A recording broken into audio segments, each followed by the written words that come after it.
ပြောကြလားအာမင်ဆိုတော့ဒီနေ့2019မှာကျမတို့ကတော့နှစ်တိုင်းเนาะကျေးဇူးတော်အကြောင်း TBC1 လူငယ်နဲ့နှစ်တိုင်းကျမတို့မိသားရပြုခွင့်ရတယ်ဒီနှစ်လ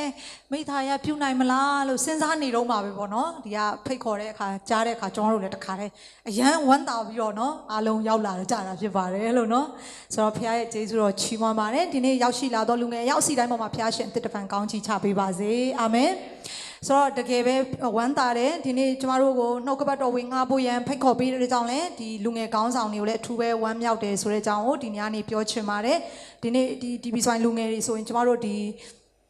ီဝိညာဉ်ရေးမှာကျမတို့ရဲ့တကယ်ညီကိုမောင်နှမတွေဖြစ်တယ်တော်တော်များများနဲ့လည်းကျမเนาะယဉ်နီးတယ်ဒီဝိညာဉ်ရေးမှာဆိုလည်းအများကြီးကျမတို့တွဲခဲ့တာတွေရှိတယ်ဆိုတော့ဒီနေ့မှာတွေ့ရလို့အားလုံးအထူးပဲဝမ်းသာတယ်ဆိုတာလည်းပြန်ပြီးပြောချင်ပါတယ်ဆိုတော့ဒီနေ့မှာလူငယ်အားလုံးကိုကျမအနေနဲ့ဘာကိုခွန်အားပေးခြင်းလဲဆိုတော့ကျမခေါင်းစဉ်ကတော့เนาะ Rise Up Generation ဒီနေ့ဖျားရှင်ကကျမတို့ကိုအသစ်တစ်ပံထဖို့เนาะဖျားခင်အတွက်မတ်တရဖို့ဖျားသခင်အတွက်တောက်လောင်ဖို့ရန်အတွက်ဒီနေ့ဖျားရှင်ကကျမတို့ကိုပြန်ပြီးစကားပြောတာဖြစ်တယ်ဒီနှုတ်ကပတ်တော်ဆိုရင်ကျမဒီတပတ်နှစ်ပတ်အတွင်းမှာဖျားရှင်ကလူငယ်တွေအတွက်ပေါ့နော်ကျမကိုသီးတန့်စကားပြောတဲ့နှုတ်ကပတ်တော်ဖြစ်တယ်ဒီနေ့ဒီမှာရောက်လာတဲ့ TBC1 လူငယ်တွေတော်လည်းကောင်း Kingdom မြို့လူငယ်တွေတော်ကောင်းကျမအနေနဲ့ဒီနေ့စိန်ခေါ်ခြင်းပါတယ်အာမင်ဘေးမှာရှေ့လို့ကြည့်ပြီးတော့ပြောပါ Rise up Amen Rise up generation လို့ပြောပါ Wow ထပါလင်းပါ Amenသင်ရဲ့အလင်းရောက်လာပြီဖြစ်တယ်เนาะထူထပ်သောမောင်မိုက်ဟာမြေကြီးကိုဖုံးလန်းပေမဲ့ထာဝရဘုရားအလင်းဟာသင်ပေါ်မှာပေါ်ရမယ်ဆိုတော့ကျမတို့ဒီနေ့ဘုရားကျောင်းထဲမှာကျမတို့ကာရင်ခုံရင်းနဲ့ပဲเนาะပုံမှန်တနင်္ဂနွေနေ့ဘုရားကျောင်းလေးသွားလိုက်เนาะအိမ်ပြန်သွားလိုက်ဒီလိုပဲကျမတို့အချိန်နေဒီလိုပဲသုံးနေရင်းနဲ့မထင်မှတ်ထားတဲ့အချိန်မှာလောကကြီးအလွန်လွန်ပဲပြောင်းလဲနေတာဖြစ်ပါတယ်เนาะဘေးမှာရှက်လို့ပြောလိုက်ပါအောင်သင်သတိမထားမိရင်လည်းလောကကြီးပြောင်းလဲနေတယ်လို့ဒီနေ့ကျမတို့မသိလိုက်ပေမဲ့เนาะကျမတို့ကိုယ်အနေကိုကြောင်းတက်တဲ့လူကတက်မဲ့အလုံးလုံးတဲ့လူကလှုပ်တယ်ဒါပေမဲ့ဒီနေ့မသိပေမဲ့ကျမတို့မျိုးဆက်တွေဟာလည်းပြောင်းလဲနေတာဖြစ်တယ်ဆိုတော့မျိုးဆက်ကလည်းတစ်ဆက်ပြီးတစ်ဆက်ပြောင်းလဲတာဖြစ်တယ်ဒီအချိန်ဒီမျိုးဆက်ကကျမတို့ရဲ့ကာလဖြစ်တယ်အာမင်ဘေးမှာရှက်လို့ပြုံးလေးနဲ့နောက်တစ်ခေါက်ပြန်ကြည့်ပြီးပြောပါဒီအချိန်ကသင်ရဲ့အချိန်ဖြစ်တယ်လို့ပြောပါ This is your time ဖြစ်တယ်အာမင်ဒီအချိန်ဟာဘယ်သူအချိန်လဲကျမတို့ရဲ့အချိန်ဖြစ်တယ်အာမင်ဆိုတော့ဒီအချိန်ဒီကာလဟာဘသူတွေကာလလဲဘသူတွေအတွက်လဲကျမတို့ရဲ့ကာလဖြစ်တယ်ကျမတို့ရဲ့မိဘတွေကျမတို့ရဲ့ဝိညာဉ်ခေါင်းဆောင်တွေသူတို့အများကြီးဖိုးကပေးခဲ့ပြီးသွားပြီယုံကြည်ခြင်းအတွက်သူတို့တိုက်ပွဲဝင်ခဲ့ပြီးသွားပြီဒီအချိန်မှာကျမတို့ကယုံကြည်ခြင်းနဲ့တော်၎င်းဖခင်အတွက်တော်၎င်းနိုးထမှုမီးရှံကိုတည်ဆောင်ဖို့ရန်တွေကျမတို့ရဲ့ကာလဖြစ်တယ်ဆိုတော့ပြောချင်တယ်ဒါကြောင့်ဒီနေ့ဒီမျိုးဆက်တွေဖခင်ကိုတည်တဲ့မျိုးဆက်တွေထားရမယ့်ချိန်ကာလဖြစ်တယ်အာမင်ဖခင်ကိုတည်တဲ့မျိုးဆက်တွေကရဲနဲ့ဖခင်ရဲ့နောက်ကိုလိုက်ရမယ့်ကာလတွေဖြစ်တယ်ဒီနေ့ကျမတို့ဒီမျိုးဆက်မှာကျမတို့ရဲ့လက်ထဲကိုဖခင်ထည့်ပေးလိုက်တဲ့ဝိညာဉ်ရေးတာဝန်တွေကိုကျမတို့ကအသုံးမပြုဘူးဆိုရင်ကျမတို့မျိုးဆက်ဟာနော်ဖခင်သခင်ကဒီမျိုးဆက်ဟာကျမတို့မျိုးဆက်ဟာဆိုလမ်းစုံမှာရှိကျမတို့ကပိုကောင်းတဲ့ပိုပြီးတာ၍ကောင်းတဲ့မျိုးဆက်ဖြစ်အောင်လေကျမတို့ကလုံနိုင်သလိုတာ၍ဆိုးရုပ်တဲ့မျိုးဆက်လည်းဖြစ်ကောင်းဖြစ်နိုင်တယ်ကျမတို့ဆရာမတယောက်ကပြောဘူးတယ်အဖေတွေလက်ထက်တုန်းကတော့နော် generation ဆိုရင် X day Y နေရှိတယ်ခုဆိုရင် generation နော် X တောင်ရောက်နေ1980လောက်မှမွေးတဲ့လူတွေနော်1040လောက်1940လောက်မှမွေးတဲ့လူတွေ bomber generation ပေါ့တကယ်ကိုကျမတို့ရဲ့အဖိုးဖွားတွေလက်ထက်ဖြစ်တယ်ပြီးအခါ generation ကတစ်ခါထပ်ပြောင်းသွားတယ် generation X day Y နေရောက်လာပြီဆိုတော့နော်မိဘတွေလက်ထက်တုန်းကပုံစံနဲ့ဒီအချိန်ကမတူတော့ဘူးဖြစ်တယ်ဆိုတော့ပြောချင်တဲ့အရာကဘာလဲဆိုရင်ဒီနေ့ကျမတို့ရဲ့အသက်တာထဲမှာဖခင်ကကျမတို့ဒီမျိုးဆက်မှာဖခင်ရှင်ကျမတို့အားဖြင့်ဘာလုပ်ချင်တယ်လဲဖခင်ရှင်ကျမတို့အားဖြင့်ဘယ်လိုမျိုးအသက်တာရှောက်လန်းစေချင်တယ်လဲဆိုတာကိုကျမတို့အနေနဲ့ဒီနေ့ပြင်ဆင်ဖို့ရန်အတွက်ဒီနေ့ဒီမှာရှိသောလူငယ်တွေရောက်စီတိုင်းကိုစိန်ခေါ်ခြင်းနဲ့ဖခင်ရှင်ကကျမတို့ကိုကြည်တဲ့အခါမှာကျမတို့တစ်ယောက်တည်းကိုမမြင်ဘဲနဲ့ကျမတို့ကိုဖခင်ရှင်ကကြည်တဲ့အခါမှာမျိုးဆက်လိုက်မြင်တာဖြစ်တယ်အာမင်ဖခင်ကကျမတို့ကိုကြည့်တဲ့အခါမှာကျမတို့တယောက်တည်းကိုမြင်တာမဟုတ်ဘဲနဲ့ကျမတို့ရဲ့မိသားစုလိုက်မြင်တာဖြစ်တယ်အာမင်ဖခင်ကကျမတို့ကိုကြည့်တဲ့အခါမှာသားစဉ်မြေဆက်လိုက်မြင်တာဖြစ်တယ်အာမင်ချစ်ထူးကြလေအိမ်အောင်မပြုတ်မဲ့လူတွေကြာနေတာပဲဒီမျိုးဆက်တွေကအကင်းပါရမယ်လို့ကျမပြောနေအာမင်ဆိုတော့ တင်အခုလူငယ်ဖြစ်ပေမဲ့ဖျားရှင်ကတင်းကိုကြည့်တဲ့အခါမှာတင်နောက်ထပ်လာမဲ့နော်နောက်ထပ်နောင်လာမဲ့မျိုးဆက်တွေကိုလည်းတင်ထဲကနေဖျားရှင်မြင်တာဖြစ်တယ်အာမင်ဖျားကအာဗြဟံကိုကောင်းချီးပေးတဲ့အခါမှာသူ့မှာမရှိသေးတဲ့မျိုးဆက်တွေအတွက်ဖျားကဂရုပြုထားတယ်ဖျားရှင်ဖြစ်တယ်အာမင်ဖျားရှင်ကအာဗြဟံကိုဗြိဉ္ဉ်ပြုတဲ့အခါမှာသူ့မှာမမွေးလာသေးတဲ့နောက်လာမဲ့မျိုးဆက်တွေအတွက်ဘုရားရှင်ကသူ့ကိုဗြိဉ္ဉ်ပြုထားတယ်ဘုရားရှင်ဖြစ်တယ်။အာဗြဟံကိုဘုရားကကောင်းချီးပေးတဲ့အခါမှာသူ့ရဲ့မလာသေးတဲ့သူ့မှာမရှိသေးတဲ့နော်ပြောမယ်ဆိုရင်မူးလို့တောင်ရှူစရာမရှိသေးတဲ့နော်မျိုးဆက်တွေကိုဘုရားရှင်ကကောင်းချီးပေးတော်ဘုရားရှင်ဖြစ်တယ်။ဒါကြောင့်ဒီမှာထိုင်နေသောလူငယ်အယောက်စီတိုင်းဒီနေ့ကျမတို့တယောက်ချင်းစီတိုင်းကိုကြည့်တဲ့အခါဘုရားရှင်ကကျမတို့ကိုတဦးတယောက်အနေနဲ့မြင်တာမဟုတ်ဘဲနဲ့တင့်ကိုဘုရားရှင်ကမိသားစုလိုက်မြင်တာဖြစ်တယ်အာမင်တင့်ကိုမျိုးဆက်လိုက်မြင်သောဘုရားရှင်ဖြစ်တယ်ကျမတို့ကိုမျိုးဆက်လိုက်ကောင်းချီးပေးခြင်းသောဘုရားရှင်ဖြစ်တယ်ကျမတို့ကိုမျိုးဆက်လိုက်သားစဉ်မြေဆက်လိုက်ဗြိဉ္ဉ်ပြုသောဘုရားရှင်ဖြစ်တယ်ထိုဘုရားဟာသစ္စာရှိသောဘုရားရှင်ဖြစ်တယ်အာမင်ထိုဘုရားရှင်ကိုလက်ခုပ်တီးပြီးတော့ချီးမွမ်းရအောင်ဘုရားရဲ့ကောင်းချီးဟာမျိုးဆက်တစ်ဆက်တော့ပဲမဟုတ်ဘူးဖခင်ရဲ့ကောင်းချီးဖခင်ရဲ့ဂတိတော်ဟာသင်တယောက်တည်းအတွက်ပဲမဟုတ်ဖခင်သခင်ရဲ့ဗြိဉ္ဉ်ကသင်မိဘတွေအတွက်ပဲမဟုတ်ဘူးသင်အတွက်လည်းဖြစ်တယ်အာမင်သင်ရဲ့နောင်လာမယ့်သင်ရဲ့သားသမီးမြေးမြစ်တွေအတွက်လည်းဖြစ်တာဖြစ်တယ်နားလည်နိုင်ဖို့ဖခင်ကောင်းချီးပေးပါစေကြောင့်ဖခင်ကသူ့ကိုချစ်တဲ့သူတွေကိုဘာလုပ်လဲနံပါတ်1ကျွန်မအားပေးခြင်းနဲ့ဖခင်သခင်ကသူ့ကိုချစ်တော်သူတွေကိုမျိုးဆက်အလိုက်သားစဉ်မြေးဆက်လိုက်ကောင်းချီးပေးသောဘုရားဖြစ်တယ်ဗြိဉ္ဉ်ပြုသောဘုရားရှင်ဖြစ်တယ်အာမင်အဲ့ဒါကိုမှတ်ထားပါတရားဟောအကျမ်းခန်းကြီး9အငယ်9ကိုကျွန်တော်တို့အတူတကွဖတ်မှာဖြစ်တယ်ဒီဟာမှန်လားမမှန်လားဆိုတော့နှုတ်ကပတ်တော်နဲ့ကျွန်တော်တို့အတည်ပြုရအောင်တရားဟောအကျမ်းခန်းကြီး9အငယ်9တွေ့တယ်ဆိုရင်လူငယ်တန်နဲ့ဖတ်မယ်နော်လူငယ်တွေကျမ်းစာပါလားဘယ်နှယောက်ပါလဲဖုန်းတွေဘယ်နှယောက်ပါလဲအာမင်ဘုရားရှင်ကကျွန်တော်တို့ကိုကောင်းချီးပေးထားတာဖြစ်တယ်ဘယ်သွားသားတည်လို့ရတဲ့နော်မိုဘိုင်းဖုန်းတွေပေးထားတယ်အဲ့ဒါကဘာအတွက်လဲဆိုဘုရားနှုတ်ကပတ်တော်အတွက်ဖြစ်တယ်နှုတ်ကပတ်တော်ကိုသိချင်သမျှအားလုံးသင်ရှာလို့ရတာဖြစ်တယ်နော် commentary တွေ dictionary တွေအမျိုးမျိုးဒီ internet ထဲမှာရှိတာဖြစ်တယ်ဒါကြောင့်ဒီနေ့ကျမတို့အသုံးပြုရအောင်ခုချိန်မှာအတူတကွနှုတ်ကပတ်တော်ဖတ်မယ်တရားဟောအကျမ်းခန်းကြီး9အငယ်9ကိုအတူတကွဖတ်ရအောင်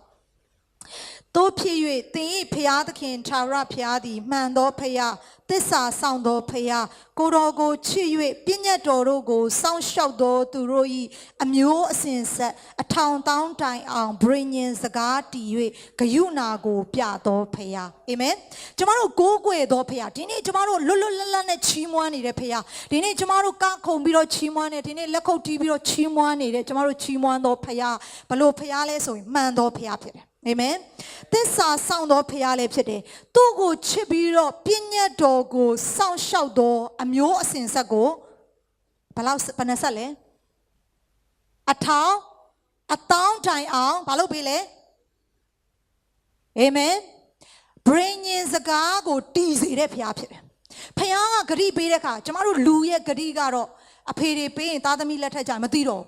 တချို့တွေမိဘတွေကအယံနာမည်ကြီးခဲ့တယ်မိဘတွေဆုံးပါသွားတဲ့အခါမှာသူတို့သားသမီးတွေကိုဘသူကမှဂယုမဆိုင်တော့လို့ဝမ်းနေတဲ့သားသမီးတွေမြောက်များစွာရှိတယ်ဟုတ်တယ်နော်မိဘတွေကအောင်မြင်တဲ့အချိန်မှာတော့နော်မိဘရဲ့အရှိန်ဝါကြောင့်သားသမီးတွေကမျက်နှာသာရတယ်မိဘတွေဆုံးပါသွားတဲ့အခါမှာသားသမီးတွေကိုဘသူမှမသိတော့တဲ့နော်ကြုံရတဲ့လောကထဲမှာကြုံရတဲ့လူမြောက်များစွာရှိဒါပေမဲ့ကျမတို့ကိုးကွယ်သောဖခင်ဟာအာမင်သင်အဖေကိုတည်တယ်လို့ပဲသင်ကိုတည်တော်ဘုရားရှင်ဖြစ်တယ်အာမင်သင်အဖေမရှိတော့ရင်လေသင်အမေမရှိတော့ရင်လေအာမင်သင်ကိုကောင်းချီးပေးနေစေဘုရားရှင်ဖြစ်တယ်အာမင်ဒီနေ့ကျမတို့နောင်လာမဲ့ကျမတို့မရှိတော့ရင်တော့မှကျမတို့ရဲ့သားမြေးတွေကိုကောင်းချီးပေးတော်ဘုရားရှင်ဖြစ်တယ်အဲ့ဒီဘုရားကိုကျမတို့ကိုးကွယ်နေတာဖြစ်တယ်အာမင်အဲ့ဒီဘုရားကမိဘလက်ထက်မှာပဲကောင်းချီးပေးတဲ့ဘုရားမဟုတ်ဘူးသားသမီးလက်ထက်မှာကောင်းချီးပေးတော်ဘုရားဖြစ်တယ်မြေးတွေလက်ထက်မှာလည်းကောင်းချီးပေးတော်ဘုရားရှင်ဖြစ်တယ်ဒီနေ့မိဘတွေကမရှိတော့လို့ဝမ်းနဲ့ကြည်ခွဲနေလူငယ်တွေရှင်ကျမအားပေးခြင်းတယ်ကျမတို့ကိုးကွယ်သောဘုရားရှင်ဟာသားစဉ်မြေးဆက်လိုက်ဗြိဉ္ဉ်ကိုစောင့်ရှောက်တော်ဘုရားသခင်ဖြစ်တယ်ဂတိတည်သောဘုရားရှင်ဖြစ်တယ်ကောင်းချီးပေးသောဘုရားရှင်ဖြစ်တယ်သင်မိဘတွေသင်ရဲ့အားကိုးတဲ့သူတွေမရှိလို့လူတွေကသင်ကိုမေ့ရင်တော့မှဘုရားကသင်ကိုကောင်းချီးပေးသောဘုရားရှင်ဖြစ်တယ်ဘုရားကအာဗြဟံဣဇက်ယာကုပ်ရဲ့ဗြိဉ္ဉ်ကိုအာဗြဟံဣဇက်ယာကုပ်တို့မရှိတဲ့နှစ်ပေါင်း400မှာကျွန်ခံနေတဲ့ဣသရေလ လူမျိုးတွေကိုကယ်တင်ဖို့အောင်မေတ္တရားတော်ဘုရားရှင်ဖြစ်တယ်ထိုဘုရားရှင်ကိုလက်ခောက်တီးပြီးတော့ချီးမွမ်းရအောင်အာမင်အော်ဟစ်ပြီးတော့ချီးမွမ်းရအောင်ဟာလေလုယာဝူးအာမင်ယုံပါကလားဖခင်ကအဲ့လိုကောင်းချီးပေးတော်ဘုရားရှင်ဖြစ်တယ်ဒီနေ့အဖခင်ကိုသင်နဲ့ကျွန်တော်ကိုးကွယ်နေတာဖြစ်တယ်အာမင်လောကကတော့ယာတုအနေမြင့်အသက်ရှိအသက်မဲ့တဲ့အရာနဲ့ကြွာချားပြီးတော့နော်ပိုင်းခြားထားပေမဲ့အဲ့ဒီဖခင်ကသူ့ကိုကြောက်ရွံ့နဲ့သူ့ကိုချစ်တဲ့သားစဉ်မြေဆက်ဘယ်နှဆက်လဲအာမင်ဒီမှာကျမတို့ခဏနေမိတ်ဆက်တဲ့အခါနေ့အဖို့နာမည်ဘယ်သူလဲဆိုတချို့မသိတဲ့ဖွဲ့ရှိအောင်မယ်နော်အဖိုးနာမည်ဘာလဲမသိဘူးဆိုပြီးတော့အဖိုးတော့အဘေးမဟုတ်သေးအဖိုးနာမည်တောင်မှမေ့တဲ့မြည်တွေရှိကောင်းရှိနိုင်အောင်မယ်နော်ပြောလို့မရအောင်ဆိုတော့နောက်ပိုင်းကျရင်တချို့တွေကနော်လူကြီးတွေကမိတ်ဆက်တဲ့ခါကျရင်ဟာမင်းအဖေဘယ်သူလဲအမေဘယ်သူလဲဆိုပြီးတော့မိတ်ဆက်ကြတယ်ဒါပေမဲ့ကျမတို့ကိုးကွယ်တဲ့ဖခင်ကမျိုးဆက်၄ဆက်လောက်ပဲကောင်းချီးပေးတဲ့ဖခင်မဟုတ်ဘဲနဲ့သားစဉ်မြေဆက်ဘယ်နှဆက်လဲပြန်ပြောပါယုံကြည်ခြင်းနဲ့ပြန်ပြောပါဘယ်နှဆက်လဲအထောင်အသောင်းအာမင်သင်ရဲ့မျိုးဆက်အထောင်တောင်းကိုကောင်းချီးပေးနိုင်တော်ဘုရားရှင်ဖြစ်တယ်အာမင်ပေးတဲ့အခါမှာဒီလိုပေးတယ်ဘုရားရှင်ကကောင်းချီးကိုတိုးပွားစေတဲ့ဘုရားရှင်ဖြစ်တယ်ဘုရားကိုချစ်ပြီးတော့စောင့်ရှောက်တဲ့မျိုးဆက်ကဒီမျိုးဆက်မှာပဲเนาะပေါ်ပင်ဖြစ်တာမဟုတ်ဘဲနဲ့မျိုးဆက်လိုက်တာ၍အားကြီးစေတဲ့မျိုးဆက်ဖြစ်တယ်အာမင်သင်မိဘတော့မခံစားတဲ့ကောင်းချီးသင်ခံစားရမှာဖြစ်တယ်ယုံကြည်ခြင်းနဲ့လက်ကုပ်တီးပြီးတော့တီးပြရအောင်အာမင်သင်မိဘတွေနှစ်ပေါင်းများစွာဆုတောင်းထားတဲ့ဘုရားသင်မိဘတွေပေါ်မှာပေးတဲ့ကောင်းချီးတွေဆုတောင်းထားတဲ့အရာတွေသူတို့ယုံကြည်ခြင်းနဲ့ခြေလန်းခဲ့တဲ့အရာတွေကိုသင်ရဲ့လက်ထက်မှာဘုရားရှင်ခံစားစေမှာဖြစ်တယ်အာမင်ဘယ်နှယောက်ယုံကြည်လဲသင်မိဘထက်ယုံကြည်ပါသင်ရဲ့မိဘကလက်ထက်ကထက်သင်ကိုဘုရားရှင်ကတာ၍အားကြီးတဲ့မျိုးဆက်ဖြစ်စေမှာဖြစ်တယ်အာမင်သင်ရဲ့လက်ထက်ကထက်သင်နောက်ထပ်လာမယ့်မျိုးဆက်ကသင်ထက်ပို၍အားကြီးမှာဖြစ်တယ်သင်ရဲ့သားသမီးတွေကသင်ထက်ပို၍အားကြီးမှာဖြစ်တယ်လက်ခုပ်တီးပြရလဲသိမ့်ဖတ်ရအောင်လူငယ်တွေဝေါအာမင်ကျမတို့ကိုးကွယ်တဲ့ဘုရားဒါကြောင့်မို့အရေးကြီးတာပါလေမျိုးဆက်တိုင်းကဘုရားကိုကိုးကွယ်ဖို့နဲ့ကျမတို့နှိုးဆော်ရမှာဖြစ်တယ်အာမင်မျိုးဆက်တိုင်းကဖခင်ကိုကိုးကွယ်ဖို့နဲ့အရေးကြီးတာဖြစ်တယ်။ဘာလို့လဲ။ကျမတို့ကိုးကွယ်သောဖခင်ဟာသားစဉ်မြေဆက်အထောင်တောင်းတိုင်အောင်ဗြိဉ္ဉ်ကိုစောင့်ရှောက်တဲ့ဂရုဏာပြသောဖခင်ရှင်ဖြစ်တယ်။ဒါကြောင့်ကျမတို့ဘက်ကတာဝန်ရပါလေဒါဆိုရင်မျိုးဆက်တိုင်းဟာဖခင်ကိုကိုးကွယ်ဖို့ရန်အတွက်ကျမတို့စက္ကပ်ရမှာဖြစ်တယ်။အာမင်။ဆိုတော့ဖခင်ကဘလို့ဖခင်လဲ။ဖခင်ချစ်တဲ့သူ့ရဲ့ဗြိဉ္ဉ်တွေကိုစောင့်ရှောက်တဲ့မျိုးဆက်အလိုက်သားစဉ်မြေဆက်အထောင်တောင်းလိုက်ချိန်ချင်းဆိုတာရှိတယ်နော်တစ်ဖက်မှာကျတော့ဘာရှိတယ်ဆိုမျိုးဆက်ချိန်ချင်းဆိုတာရှိတယ်မျိုးဆက်ချိန်ချင်းဆိုတာဒီနေ့ကျွန်မမေးခွန်းတစ်ခုလောက်မေးခွန်းနှစ်ခုမေးမယ်ဆိုတော့အဲ့ဒါကိုရိုးရိုးသားသားနဲ့ဖြေစေခြင်းတယ်နော်လုံးဝဟန်မဆောင်မဲနဲ့မျက်မှောက်တော်ထဲမှာရိုးရိုးသားသားနဲ့ဖြေစေခြင်းတယ်အဆင်ပြေမလားရိုးရိုးသားသားနော်ဘယ်သူမှပြန်မပြောဘူးနော်အမေတွေလည်းပြန်မပြောဘူးနော်ဒီမှာပဲ confidential ဖြစ်တယ်ဟုတ်ပြီအဲ့ဒါဘာလဲဆိုတော့နံပါတ်1မေးခွန်းကကျွန်မမေးခြင်းတယ်မေးခွန်းကသင်ရဲ့မိသားစုသင်လာတဲ့အတိုင်းဝိုင်းသင်ရဲ့မိသားစုသင်ရဲ့ဆွေမျိုးသားချင်းသင်ကြီးပြင်းလာတဲ့ရွာလည်းဖြစ်နိုင်တယ်မြို့လည်းဖြစ်နိုင်တယ်နောက်တစ်ဆင့်ထပ်တက်လိုက်မယ်သင်ကြီးပြင်းလာတဲ့အသင်းတော်ဖြစ်နိုင်တယ်သင်ကြီးပြင်းလာတဲ့ဂိုင်းကနာဖြစ်နိုင်တယ်အဲ့ဒီထဲကနေသင်အရန်အားရပြီးတော့ဒီနေ့သင်ဂုဏ်ယူနေတဲ့တစ်ချက်နှစ်ချက်လောက်ပေါ့နော်အနည်းဆုံးတစ်ချက်လောက်ကျွန်တော်အဲ့ဒီအတွက်အရန်ဂုဏ်ယူတယ်ကျွန်တော်ကဒီမိသားစုမှာမွေးလာလို့နော်ဒီအသင်းတော်မှာကြီးပြင်းခဲ့လို့နော်ဒီလူငယ်အစီအစဉ်မှာပါဝင်ရလို့စသဖြင့်ပေါ့နော်ဒီရွာကနေကျွန်တော်မွေးလာလို့မြန်မာပြည်ကနေငပိစားရလို့ကျွန်တော်ဂုဏ်ယူပါတယ်ကျွန်တော်တစ်ချက်လောက်တော့ဂုဏ်ယူစရာကျွန်တော်မှရှိတယ်ဆိုရဲရှိတယ်ဆိုရဲလူငယ်တွေပေါ့နော်ရိုးရိုးသားသားနော်မရှိရင်လည်းထောင်စရာမလိုရှိရင်ထောင်မယ်မရှိရင်မထောင်နော်ဆိုတော့ရှိတယ်ဆိုရင်လက်ပြပေးစီခြင်းဟဲ့တကယ်တစ်ချက်လောက်တော့ရှိမှာပါအနည်းဆုံးတစ်ချက်နော်ယေရှုတင်ပါတယ်ဖျားရှင်ကောင်းချီးပေးပါစေအရန်ယူသားတယ်နောက်ထပ်မေးခွန်းတစ်ခုထပ်မေးမယ်ဆိုတော့နောက်တစ်ချက်ကကြတော့ဗာလဲဆိုတော့ဟုတ်ပြီကျွန်တော်ကြီးပြင်းလာတဲ့မိသားစုမှာမျိုးဆက်မှာမျိုးဆွေစဉ်မျိုးဆက်မှာတော့၎င်းကျွန်တော်ဒီအချက်တော့မကြိုက်ဘူးကျွန်တော်တို့မိသားစုကဒီအတွေးခေါ်နော်ဒီအကျင့်ကျွန်တော်မိသားစုမှာရှိတဲ့အကျင့်တွေဒါမှမဟုတ်ရင်ကျွန်တော်တို့ဆွေမျိုးထဲမှာနော်ဒီအချက်တော့ကျွန်တော်မကြိုက်ဘူးအားနေချက်တင်တော့မကြိုက်ဘူးတင်မလို့ခြင်းကျွန်တော်လက်ထက်မှာတော့အဲ့ဒါတော့မလို့ခြင်းဘူးကျွန်တော်အသင်းတော်မှာတော့၎င်းဂိုင်းကနာတော်မှာ၎င်းကျွန်တော်မကြိုက်တဲ့အရာတစ်ခုခုရှိတယ်နော်မကောင်းတဲ့အရာပေါ့ဒီက negative ပေါ့ပြောချင်တာဆိုတော့အဲ့ဒီလိုမျိုးအားနေချက်တစ်ခုခုရှိတယ်ကျွန်တော်အဲ့ဒါတော့ကျွန်တော်လက်ထက်မှာတော့မသိချင်တော့ဘူးကျွန်တော်အဲ့ဒါတော့ထားခဲ့တော့မယ်ဆိုတော့နော်အချက်ရှိတယ်ဆိုရင်လက်ပြပေးပါအောင်ဟဲအဲ့ဒါကြောင့်အယမ်းမြန်တယ်နော်နည်းနည်းလေးပုံများလာတယ်ဆိုတော့ဘာပဲဖြစ်ဖြစ်ပေါ့လေဆိုတော့ ကောင်းတဲ့အရာဖြစ်စေမကောင်းတဲ့အရာဖြစ်စေမျိုးဆက်တိုင်းမှာရှိတာဖြစ်တယ်ဆိုတော့ခုနကပြောတယ်အဲ့လိုမျိုးဆက် generation ပေါ့ပြောရမယ်ဆိုရင်ဒီမျိုးဆက်ထဲမှာကောင်းတဲ့အရာတွေကိုကျမတို့ကအမွေဆက်ခံရတယ်လို့မကောင်းသောအရာတွေလည်းဘာလို့ ရလဲအမွေဆက်ခံရအဖေမေကစကားကြမ်းကြမ်းတန်တန်ပြောတတ်တဲ့မိသားစုဆိုပူနဲ့ပေါင်းနဲ့ပြောတတ်တဲ့အဲ့ဒါကြီးကပါလာတာလေမလူချင်းဒါပေမဲ့အဲ့ဒါမျိုးပါလာတဲ့လူလည်းရှိတယ်နော်ပြီးတဲ့ခါကျရင်တစ်ခါတလေကျရင်ယောဂဆိုးတွေမိသားစုမှာနော်ကျမအဖေဆိုရင်ကျမအဖေကစီးကျူယောဂတူဆုံးပါသွားတယ်အဲ့နဲ့တွေ့တဲ့လူတိုင်းကျမတို့ပြောတယ်နေတို့တွေနော်နေတို့အဖေကစီးကျူဖြစ်တယ်ဆိုတော့နေတို့တွေလည်းစီးကျူဖြစ်နိုင်တယ်တဲ့ဟေးယေရှုနာမနဲ့ညင်းပဲအာမင်ပြောချင်တဲ့အရာကပါလေတစ်ခါလေကျရင်ကျမတို့ကမိသားစုကနေလက်ဆင့်ကမ်းလာတယ်ကျမတို့မလိုချင်တဲ့စိုးမွေတွေနော်မကောင်းတဲ့အရာတွေချိန်ချင်းတွေလည်းရှိပါတယ်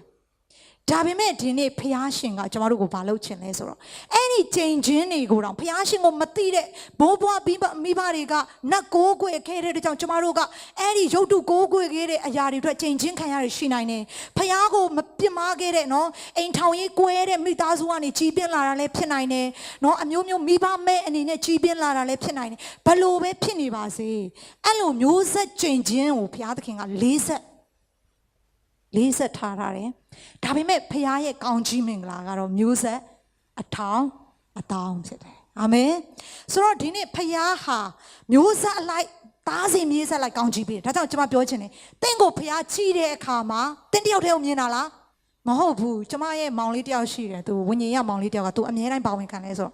ဖခင်ရှင်ကောင်းမြတ်ပါတယ်အသင်းတော်မှာဝင်ခံကြရနော်ဖခင်ကောင်းမြတ်ပါတယ်ကျွန်တော်မိသားစုမှာဝင်ခံတယ်မလားतू ကဘလို့ဝင်ခံလဲဆိုတော့ဘုရားရှင်ကောင်းမြတ်ပါတယ်ကျွန်တော်ရဲ့အနာဂတ်မိသားစုပေါ်မှာတဲ့အာမင်ပြောချင်အနာဂတ်မိသားစုတော့ तू နောက်ထပ်အိမ်အောင်ပြုတဲ့အခါမွေးလာမဲ့သားသမီးတွေတော့ तू ဝင်ခံတာဖြစ်တယ်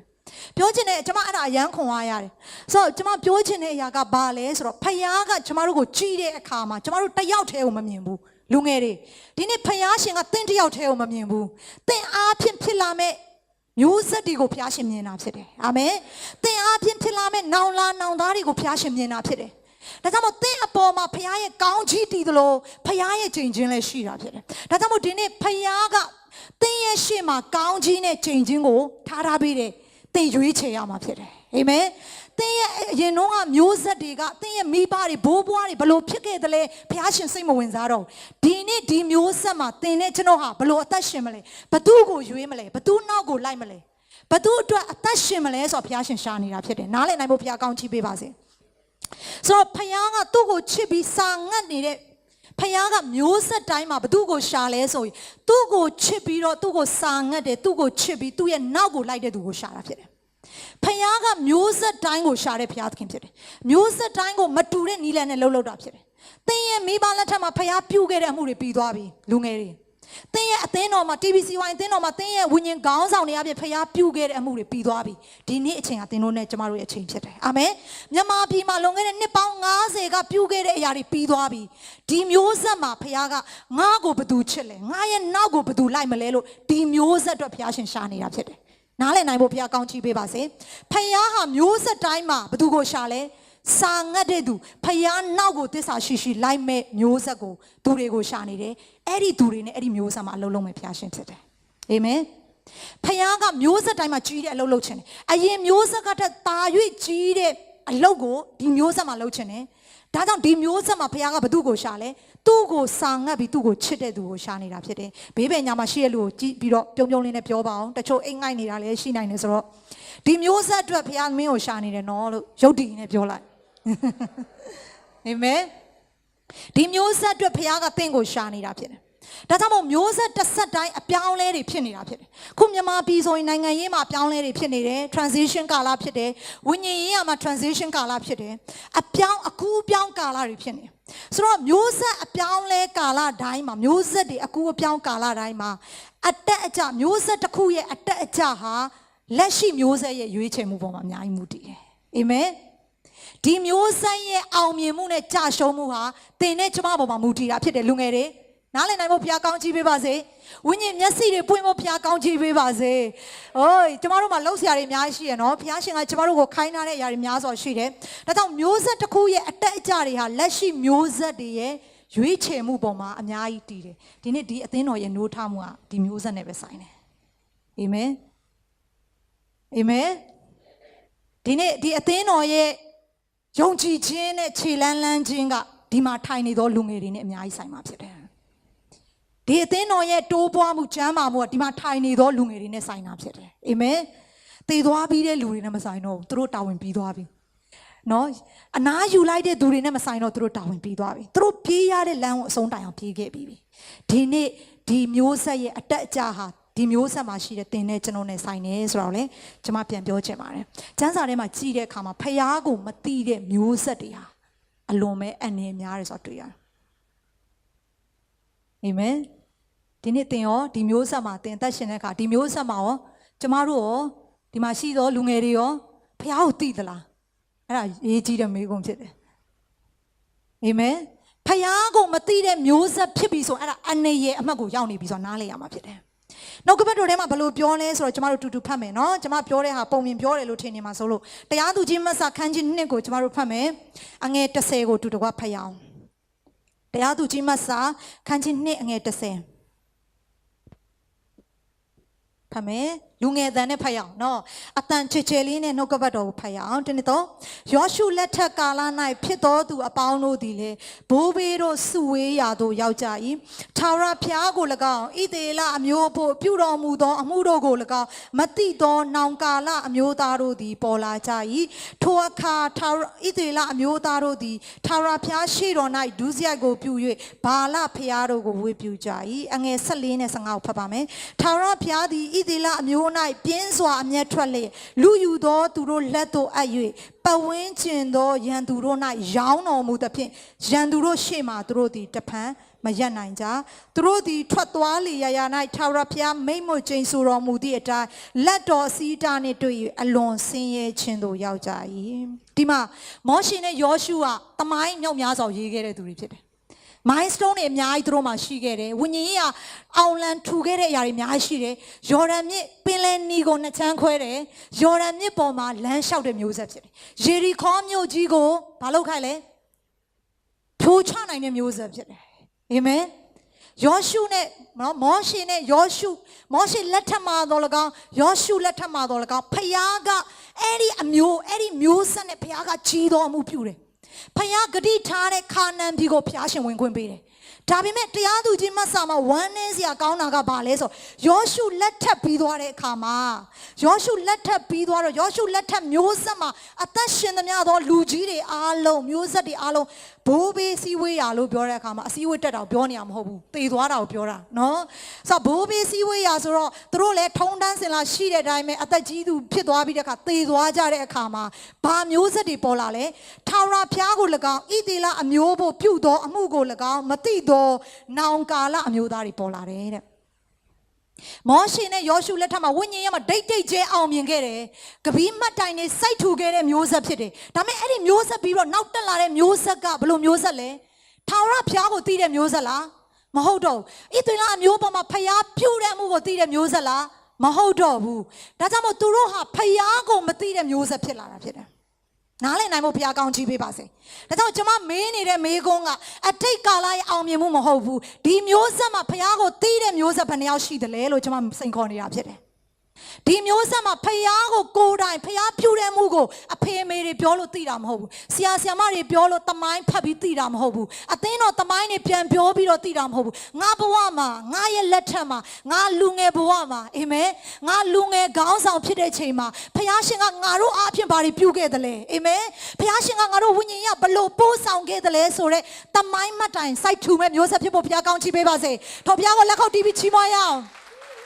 ်မျိုးဆက်တိုင်းမှာဘုရားကကြီးတော်မူပြုနေတာဖြစ်တယ်။သင်ရဲ့မိဘတွေအောင်မြင်မှုနဲ့မကျင်တတ်ပါနဲ့။သင်ရဲ့အသင်းတော်ခေါင်းဆောင်တွေအောင်မြင်မှုယုံကြည်ခြင်းကိုပဲမိမနေပါနဲ့။ဒီလက်ထက်မှာသင်အားဖြင့်အာမင်။သင်အားဖြင့်သင်ကိုယ်တိုင်ဘုရားကိုသိဖို့လိုတယ်။သင်ကိုယ်တိုင်ထာဝရဘုရားပြုတဲ့မှုတွေကိုသိဖို့မျိုးဆက်ဖြစ်ဖို့ဘုရားကောင်းချီးပေးပါစေ။အာမင်။ဆိုတော့ကျွန်တော်တို့တခါညအသင်းတော်အတွက်ဂုဏ်ယူကြတယ်။ဂိုင်းကနာတွေအတွက်ဂုဏ်ယူကြတယ်။မိဘတွေရဲ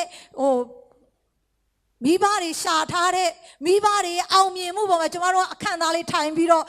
ကိုရသလိုကိုပိုင်သလိုမျိုးဂုဏ်ယူတတ်ကြတယ်။ဘုရားရှင်က ဒီနေ့သင်နဲ့အလုပ်လုပ်ချင်တာဖြစ်တယ်အာမင်ဒီမျိုးဆက်မှာသင်နဲ့အလုပ်လုပ်ချင်သောဘုရားရှင်ဖြစ်တယ်အာမင်နားလည်နိုင်ဖို့ဘုရားကောင်းကြီးပေးပါစေဒါကြောင့်နံပါတ်1ကမျိုးဆက်တိုင်